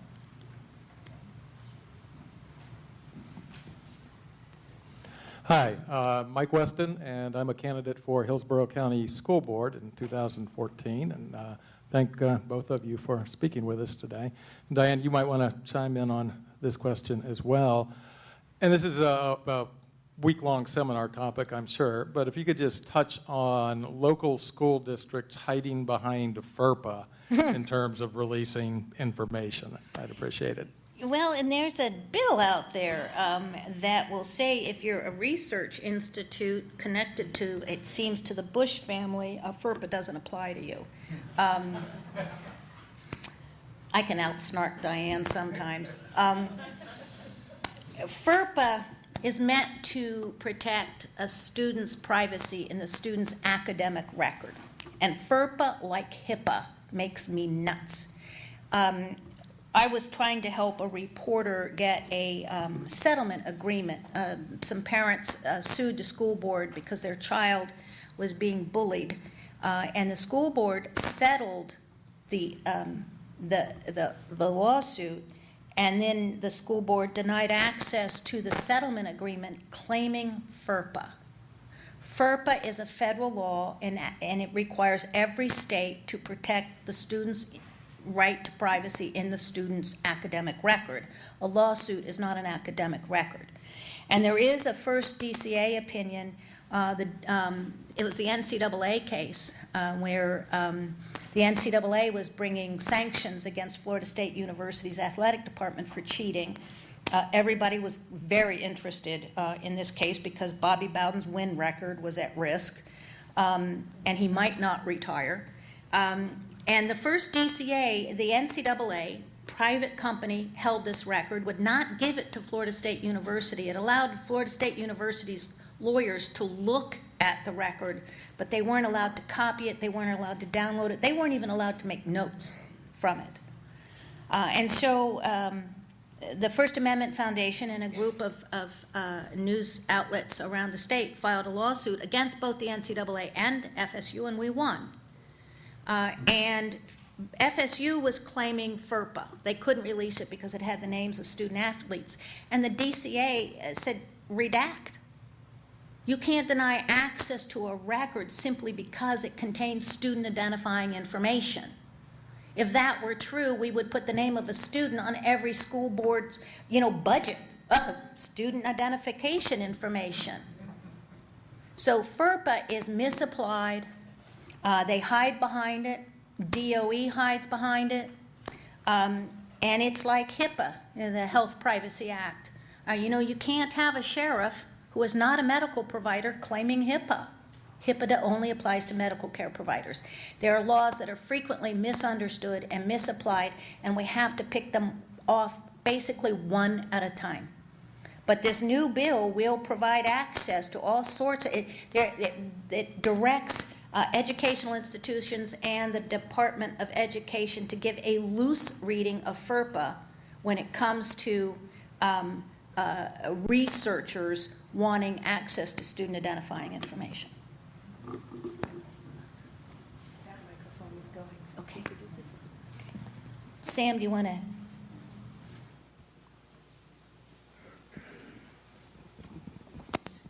Hi, Karen Baird, news researcher, Tampa Bay Times. This question has to do more with aggregators. LexisNexis has basically bought the world. They own most of the databases out there. They opt for most narrow in their definitions. So, for example, North Carolina has open marriage records because LexisNexis has laws that say Tennessee does not allow marriage records. They then apply the Tennessee law to their North Carolina data. They've basically shut large swaths. So it made me think of this with student records. We'll call Harvard and say, did so-and-so attend Harvard? They'll direct us to Vital Check, degree student clearinghouse. That's owned by LexisNexis. They then say we need the student's permission and the full Social Security number to run it. The school has told us to use them. They're saying, no, we don't give it out without the student's permission. LexisNexis sits between us. We usually call the PIO back and say, hey, it's your school's good name, just tell us. And they will. But LexisNexis has inserted themselves between a lot of data and made it very narrow. And it's probably illegal for Florida records. It is illegal for Florida records. It is illegal for Florida records. In fact, we have a recent Attorney General's opinion that says if, and this was the problem Joel encountered, if an agency contracts with a private company to provide access or gives access and then wants you to go to that private company, they can't do that. If they have custody and control of the records, they have to provide you with access to those records. If they contract away their obligations under the public records law so that you have to go to a private company, that company is acting on behalf of a government agency and is subject to the requirements of both disclosure and access requirements of Florida's public records law. So in Joel's case where they're trying to charge him $175 an hour, no, it's 15 cents a page and extensive use. The problem is that this would require a lawsuit, and newspapers aren't in any position to bring a lawsuit like this. So I don't see a way for us to get these records back open now that LexisNexis has closed them.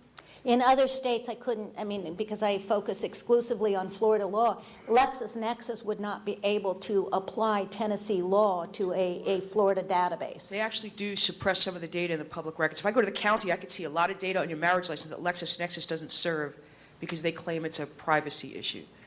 There's a lot of little contracts. Privacy issue is until they get there, Right, as long as they get paid, they've showed it to us. Right. But my point is, we don't have a recourse to the law here.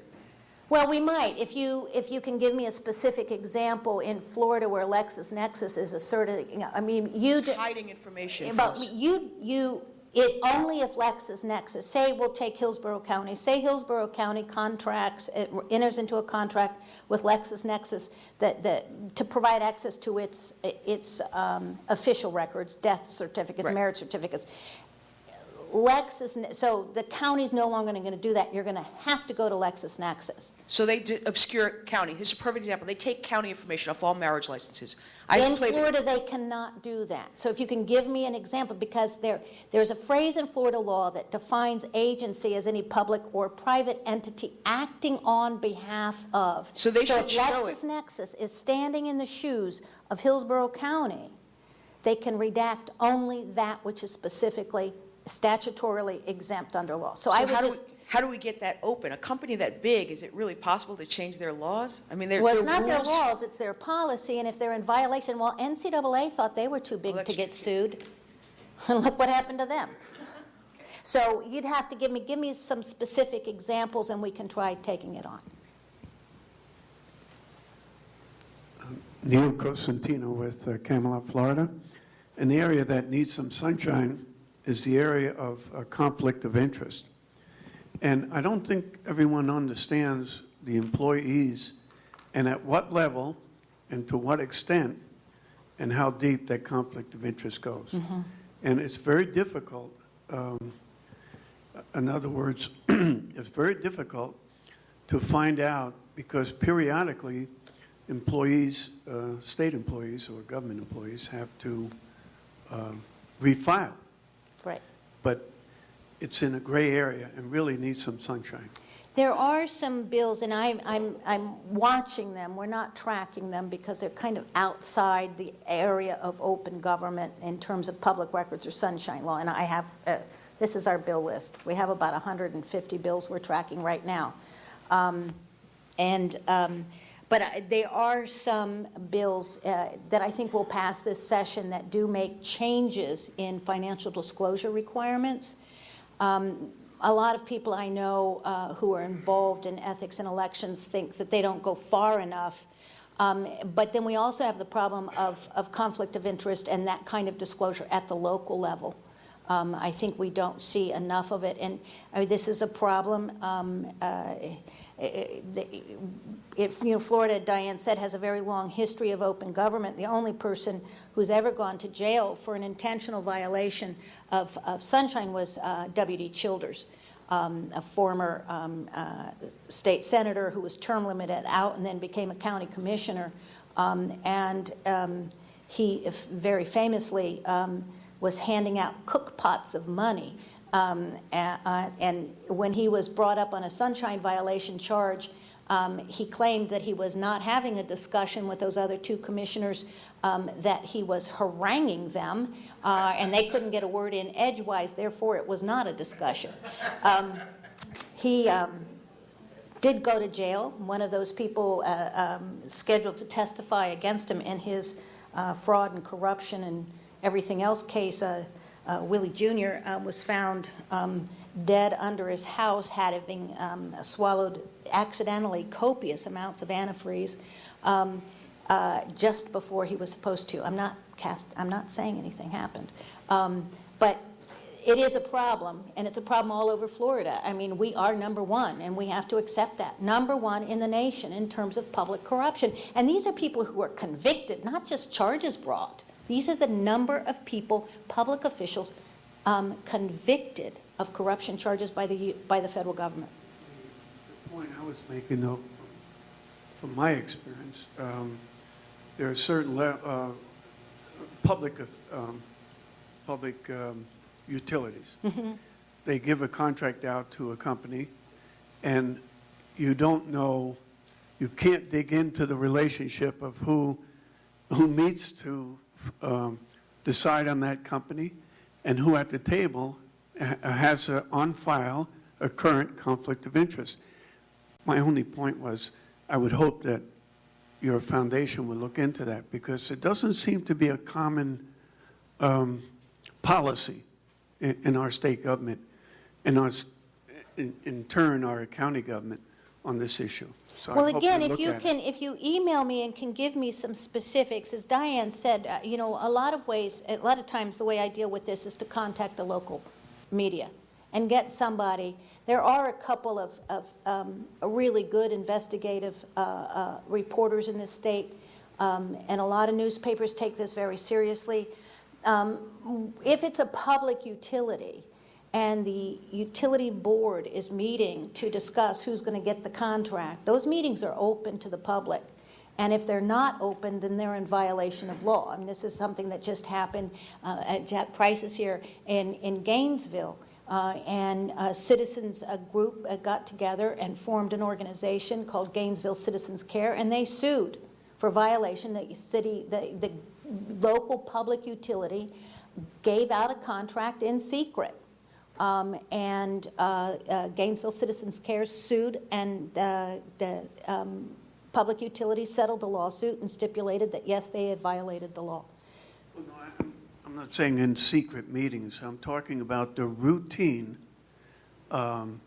filing of and renewals of their contract of interest. A person okay. can work for the government for 10 years, and you would think over 10 years that he would have to or she would have to renew the conflict of interest because of... Update it. Yes. Okay, we And can look into that. It's way in the gray area. And someone tightens up there, then you'll be surprised how people will be a little more reflective when they do Right. things that aren't right. Right. Well, and like I said, email us. And I would like to point out, when you say the First Amendment Foundation, you're basically looking at her. Something I point out to my board all the time when they said staff needs to do, hello, my name's Barbara. So we are very, very small, but I think you can tell that we're pretty effective at what we do. So email me and we'll look into it and see what, if anything, can be done about it. And we do care very deeply about these issues and work very hard to make sure that everybody's interests in the state of Florida are fully represented. It really, I get extremely upset when somebody calls me up, and with one of the cases I mentioned in that right to speak case, it was a city of Pensacola gave a commission the authority to spend millions of dollars, taxpayer dollars, to improve the Pensacola waterfront. And they appointed this commission that was headed by a former Florida Supreme Court justice. And before they changed their policy saying the public did not have a right to speak, when the public got up to speak, the chair of this commission, a former Florida Supreme Court justice, turned his chair around and sat with his back to the people in attendance. Yeah. It's unfortunate that the state has not embraced the 17th Circuit statewide grand jury on a lot of recommendations, or accepted a lot of the recommendations the grand jury came up that dealt with public corruption. So it's unfortunate our legislature has not just kind of ignored that conveniently. They're good at ignoring things. Yeah, and that was published, for those who are interested, that was published back in December 17th of 2010. Great document, and it talks to the state public corruption problem that Barbara's been discussing. Also, kudos to you for getting the Attorney General to at least nod on the mandatory mediation. I think that's a huge one. We've got our fingers crossed, and if we get support for it, we might actually get it passed. And I also want to support what the lady was talking about getting elected officials in single positions to be able to ask for Attorney General's opinion. I think that would be a good... And that was news to me. I didn't know that they had changed their policy. Because that do tie hands to try to get answers to questions when you have some public officials who are ethical, who wants to know, but unfortunately the hands are tied because they're on this board or commission. It has to be all voted on, and they have to go as a body. Right. Lastly, you talked about the issue dealing with AGO opinions from private citizens. You were talking, Pat Gleason's head just went, woo! And I can understand and appreciate that, but one thing you may want to consider, maybe she can work to get some form of advocacy groups, maybe who known and maybe certified through some type of training, to let them be able to come in and get that opinion. That's something maybe a good tool to limit the barrage of emails or whatever from a private citizen. That's a good idea. So I like, maybe you can talk to her about that if that's workable. And I'm glad you brought that up. I'm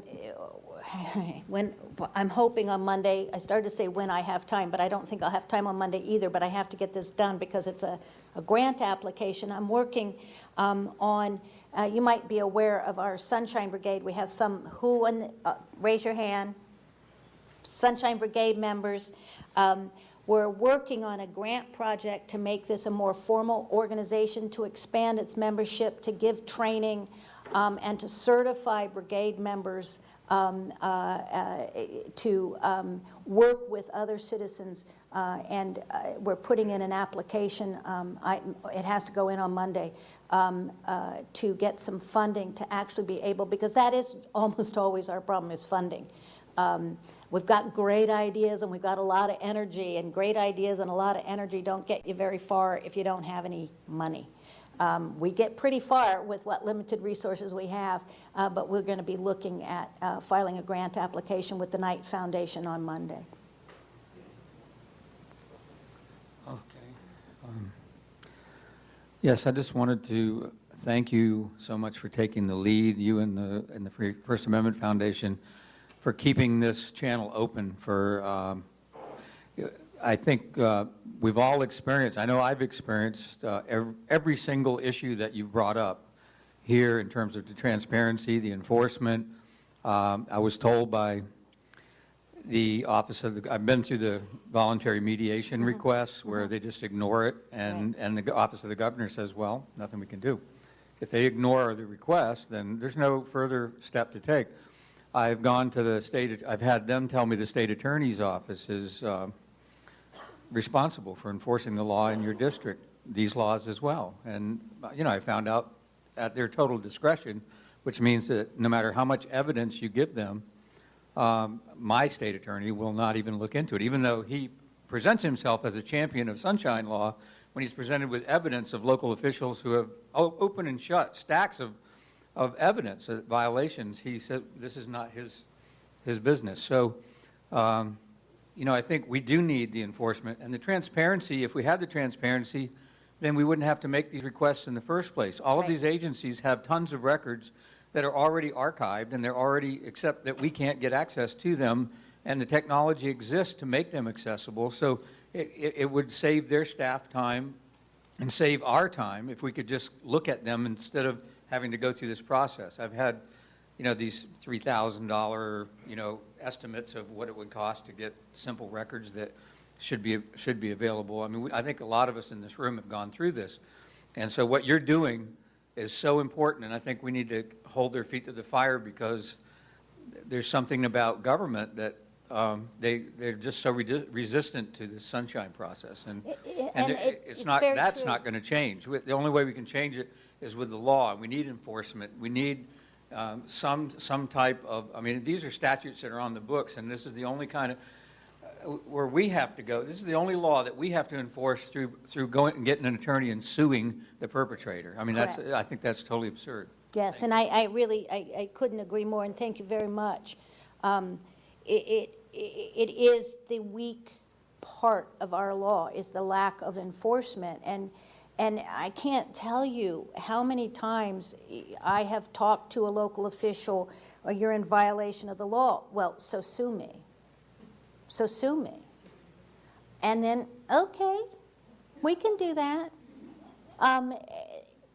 It's a total disregard. I mean, if we think that James Madison is the father of freedom of information, we're going back how far?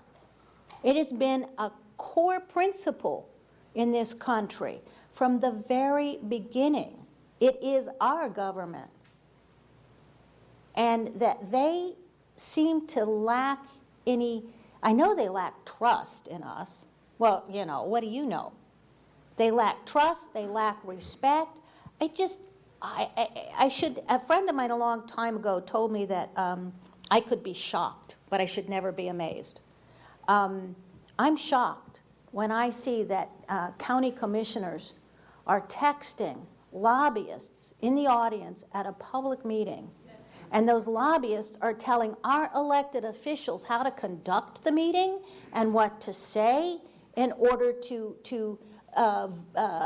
vote down an ordinance that helps the average worker in this state. Why are they still in office? It just astounds me that a elected or appointed official would turn his chair around and sit with his back to the citizens who are there. It's their money. they're spending. And you're right about transparency. Those states with good transparency, like Texas, like Louisiana, have shown a real cost benefit.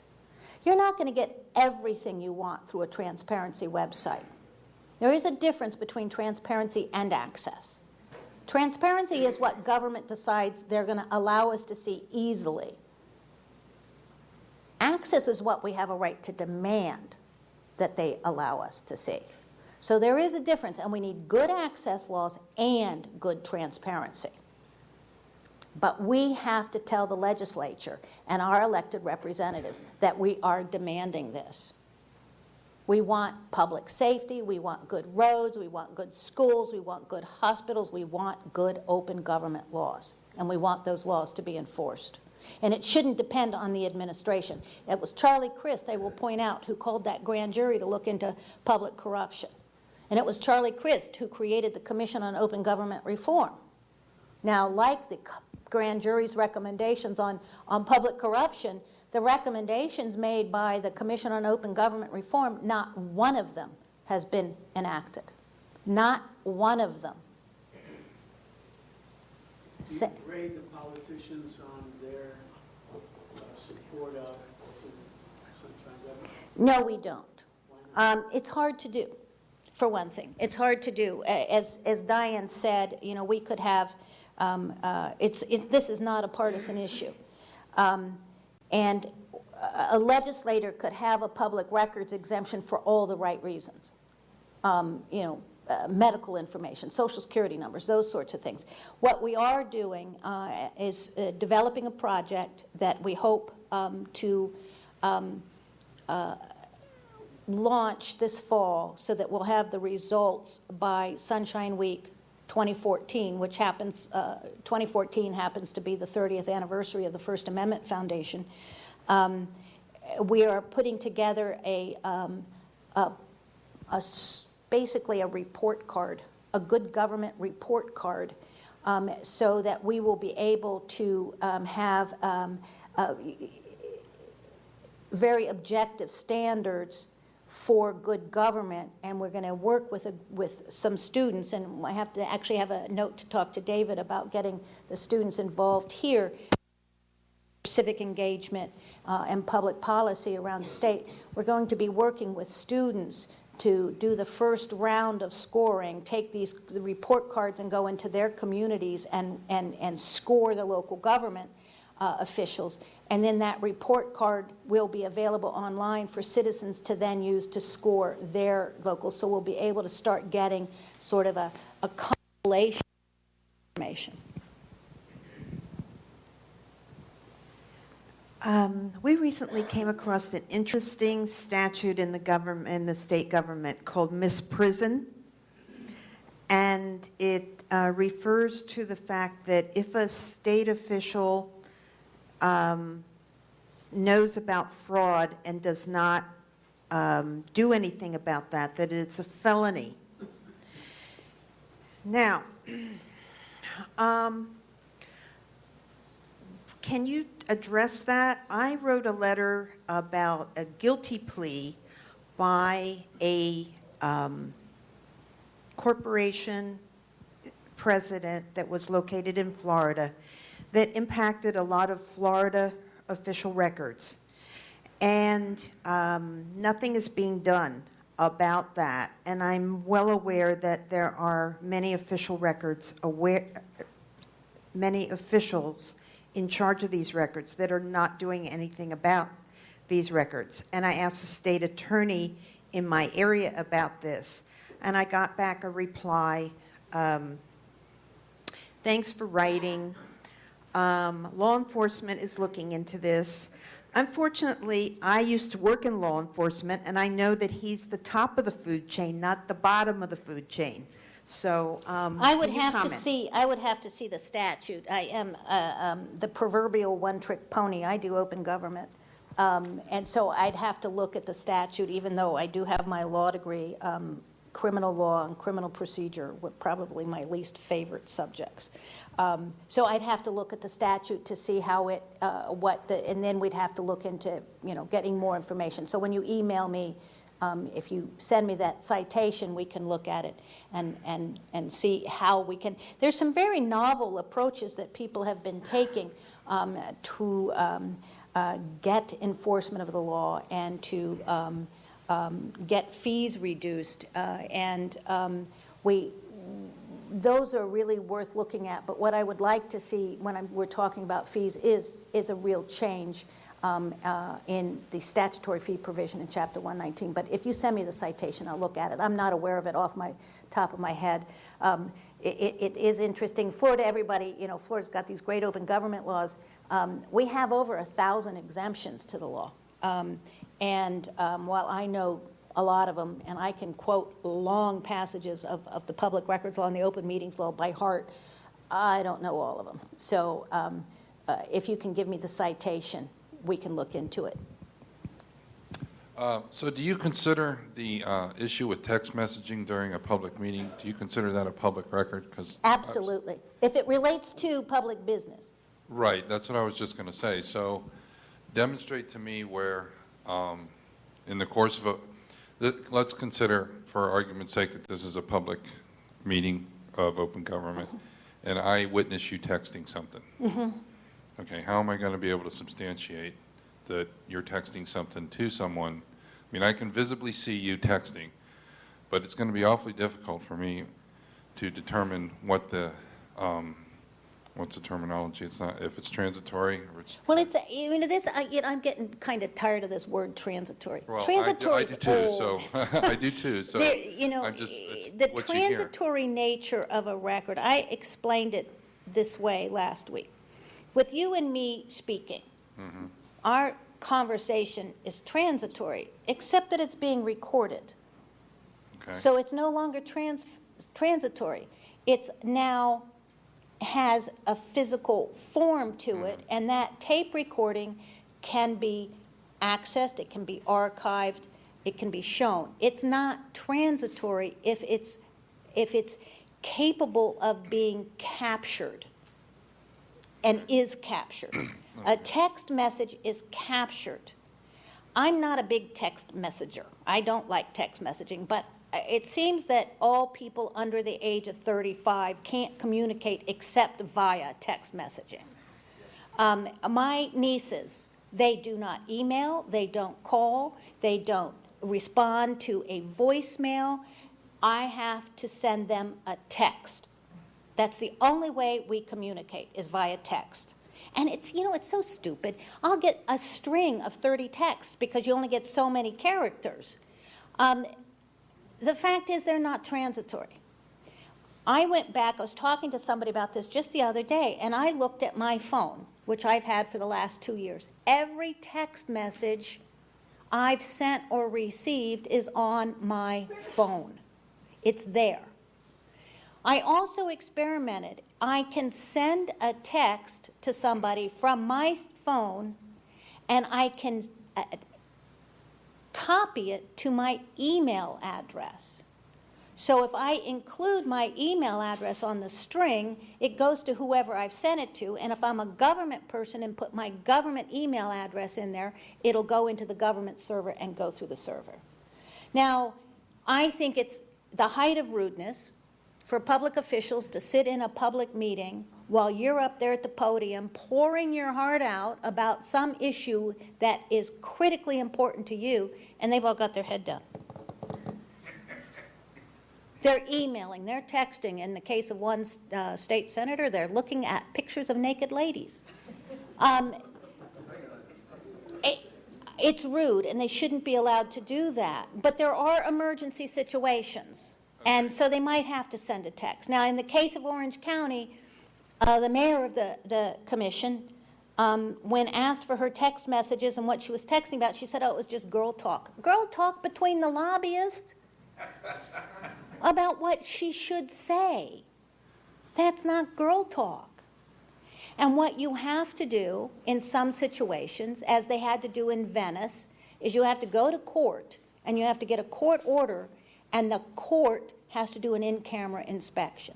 In this case in Venice, all 9 or 10 city commissioners were required to turn their personal computers over to the court for an in-camera inspection by the court. That's your only alternative in some of these cases, unless they have this software. That's very cheap. The software developer in California is actually trying to get a local government in Florida to try it for free. No takers. Imagine that. Well, see, my situation was 2 years ago, the county issued cell phones to the elected officials.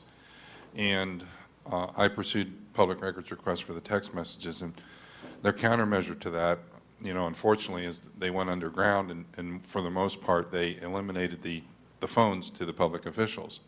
But now, since it's been 2 years, what I seem to be noticing is that now they're taking their personal phones and starting to use them for texting.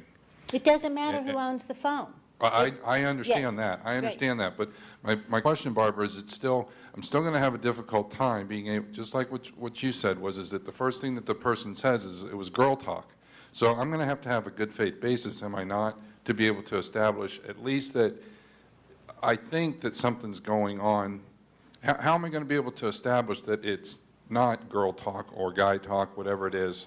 You know, it's not, it has to be public related. It has to meet the definition of public record, yes. Okay. It can't be, you know, a text message, you know, from my niece saying, have you seen what Samantha posted on Facebook? Right. You haven't seen anything, I guess, is what I mean, a couple of years ago, there was a person who wrote she was with Stetson, and she wrote I think it's Chance. Sandra Chance. Right. She's at the Breckner Center. Okay. And wrote a lengthy law review on texting, and I just, you know, I'm trying to see where it's going. Is it getting any better? Is it getting any worse? Well, it's getting different is what it's getting, and I've likened it to what the problems we were having with email back in the mid-'90s, when legislators, the Florida legislature had an email system, and it routinely dumped all emails on the system every Friday because they just didn't think of them as public records. Right. We're having the same problem now with text messaging. More and more public records requests are being made for text messages. I had a citizen I work with regularly from McCulloch County who made a public records request from one of his county commissioners. The commissioner had 7,035 text messages when Hugh made his public records request. Now he has 4 or 5 because he stopped texting. And they can't avoid the public records law by using their personal computer. Diane mentioned, and she made $200,000 a year, not $150,000, $200,000 a year, the governor's top advisor, who in a public record said, please don't use my government email account, use my personal account, I'm trying to avoid the public records law. She said that. And when the Tampa Bay Times reported it, they were accused of picking on her. I mean, it's a problem. And I'm hoping, actually, with this case in Orange County, that we will have clear case law. We have, and this is what I pin my argument on every time, the Florida retention schedule, which relates to retention of public records, includes text messages. It even includes instant messaging. Right. Nobody instant messages anymore. But it includes, and if it wasn't a public record, why are we putting it in the Public Records Retention Act? So okay. It's a problem, and I'm hoping we're getting to a solution. Okay. Thank you. Thank you. What is the penalty for violating the Sunshine Law? Well, if it's an intentional violation, and that's why FDLE is investigating Orange County, if it's an intentional violation of the Public Records Law, it's a first-degree misdemeanor, which is punishable by a fine of $1,000 and a jail term of up to 1 year. Unintentional violations are $500 fines, non-criminal infractions. Sunshine Law, an intentional violation is a second-degree misdemeanor, punishable by a fine of up to $500 and a jail term of up to 60 days. We've had one person go to jail, as I said, W.D. Childers. I did a little victory dance because W.D. was not particularly friendly to open government when he was in the Senate. And oddly enough, the only person who's ever gone to jail for an intentional violation of the Public Records Law is also from Escambia County. And she, school board member, she went to jail for about 7 or 8 days and spent her time in the jail hospital. It's a $1,000 fine or a $500 fine, but it's attorney's fees and court costs.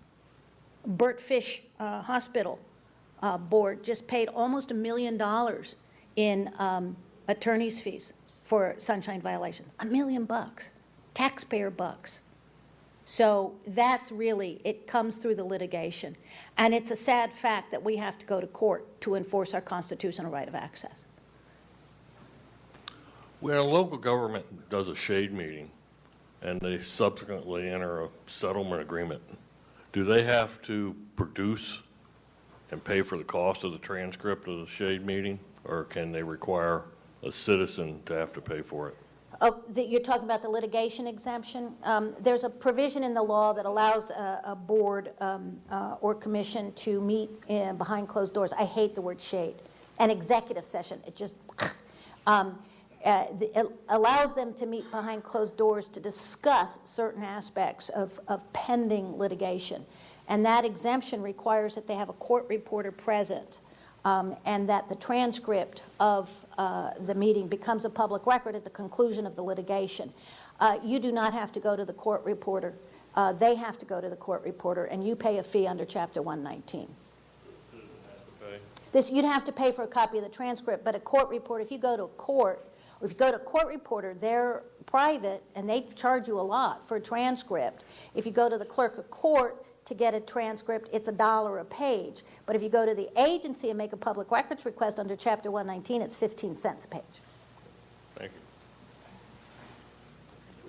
you. We've got one more, Dave, behind Barbara, question on entities that routinely tape record meetings. Yes. What happens, are they required to maintain that recording equipment in good working order? And I was talking to the city of Alachua a number of years ago, and they had a recording machine that could record, but they couldn't make a copy of the recording. They had to go to the county to use their machine to make a copy, and they were like 6 months behind. It's kind of like having the only workable dictabelt machine. There are not many in this room who know what a dictabelt is, but the only working dictabelt machine in the country is in the Smithsonian Institute, a museum. They should have that record. They're not required, I will say, that the Sunshine Law does not require that they make a tape recording. The Sunshine Law requires that they take minutes. And they do not have, if they make a tape recording, that tape recording is a public record subject to disclosure and retention requirements. But you have to read certain laws, certain exemptions require that a tape recording be made. And so if the tape recording is required by law, then yes, the tape recording would have to be in good working order and it would have to be audible. But the Sunshine Law itself does not require them to make a recording of your routine, first Monday of every month city commission meeting. the answer I got was the tape isn't, we're not required to tape the meeting. The tape machine breaks all the time. It just happened to be a coincidence. It broke on the meeting that you wanted a copy of the tape for. Right.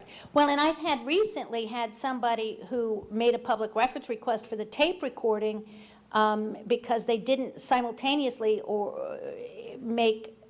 take minutes. So they have the recording, and then they go make the minutes from the recording, and she wanted the recording before the minutes had been made, and they denied her request, saying we're not required by law. Well, if they have it, but yeah. Okay, we've got time for one more question. Oh, maybe two, because Dave has a question too. And I just want to make a comment as it relates to emails. Last year we had in the north part of Florida Panhandle a municipal group, city council, and Barbara may be aware of this, that actually got unintentionally was violating the Sunshine Law by passing emails, and one of the city council was using his private email. And we had a very aggressive citizen, which is certainly his right to investigate and inquire about things, even though political or non-political. If you're elected official, no matter what the purpose is, the citizens have a right to know. And he was aggressive enough that he got the state attorney to investigate. Right. And the state attorney did find that the city council did violate the Sunshine Law. And they went before the judge as a city council, and the judge find them. So it works. You just got to be aggressive, and it's interesting because when the president of the council called me and was talking about who I knew the citizen, and I say, hey, you exposed. You probably need to be asking your city attorney what to do. And so that's what it takes for all of us to get involved and do what we do and to make government better. Exactly. Okay, we'll take the question from Dave right here in front of you. Regarding the executive sessions, or shade sessions sometimes called, about 2 years ago, at the encouragement of some, our school board agreed to place on its website the court reporter's transcript, of the executive session after the completion of the litigation. And there is probably going to be presented to our school board on the 25th a proposal to have tape recording of the negotiation executive sessions. For the teacher's contract? Yeah, teachers or any kind of labor union negotiations, for them to be tape recorded. The law does not require for the labor negotiations that to have a court reporter present, and those present could not include a court reporter being there. Right. And so the solution is to tape record it, and to then, at the conclusion of the negotiations, then have that released to the public, and to have it transcribed and put on the website.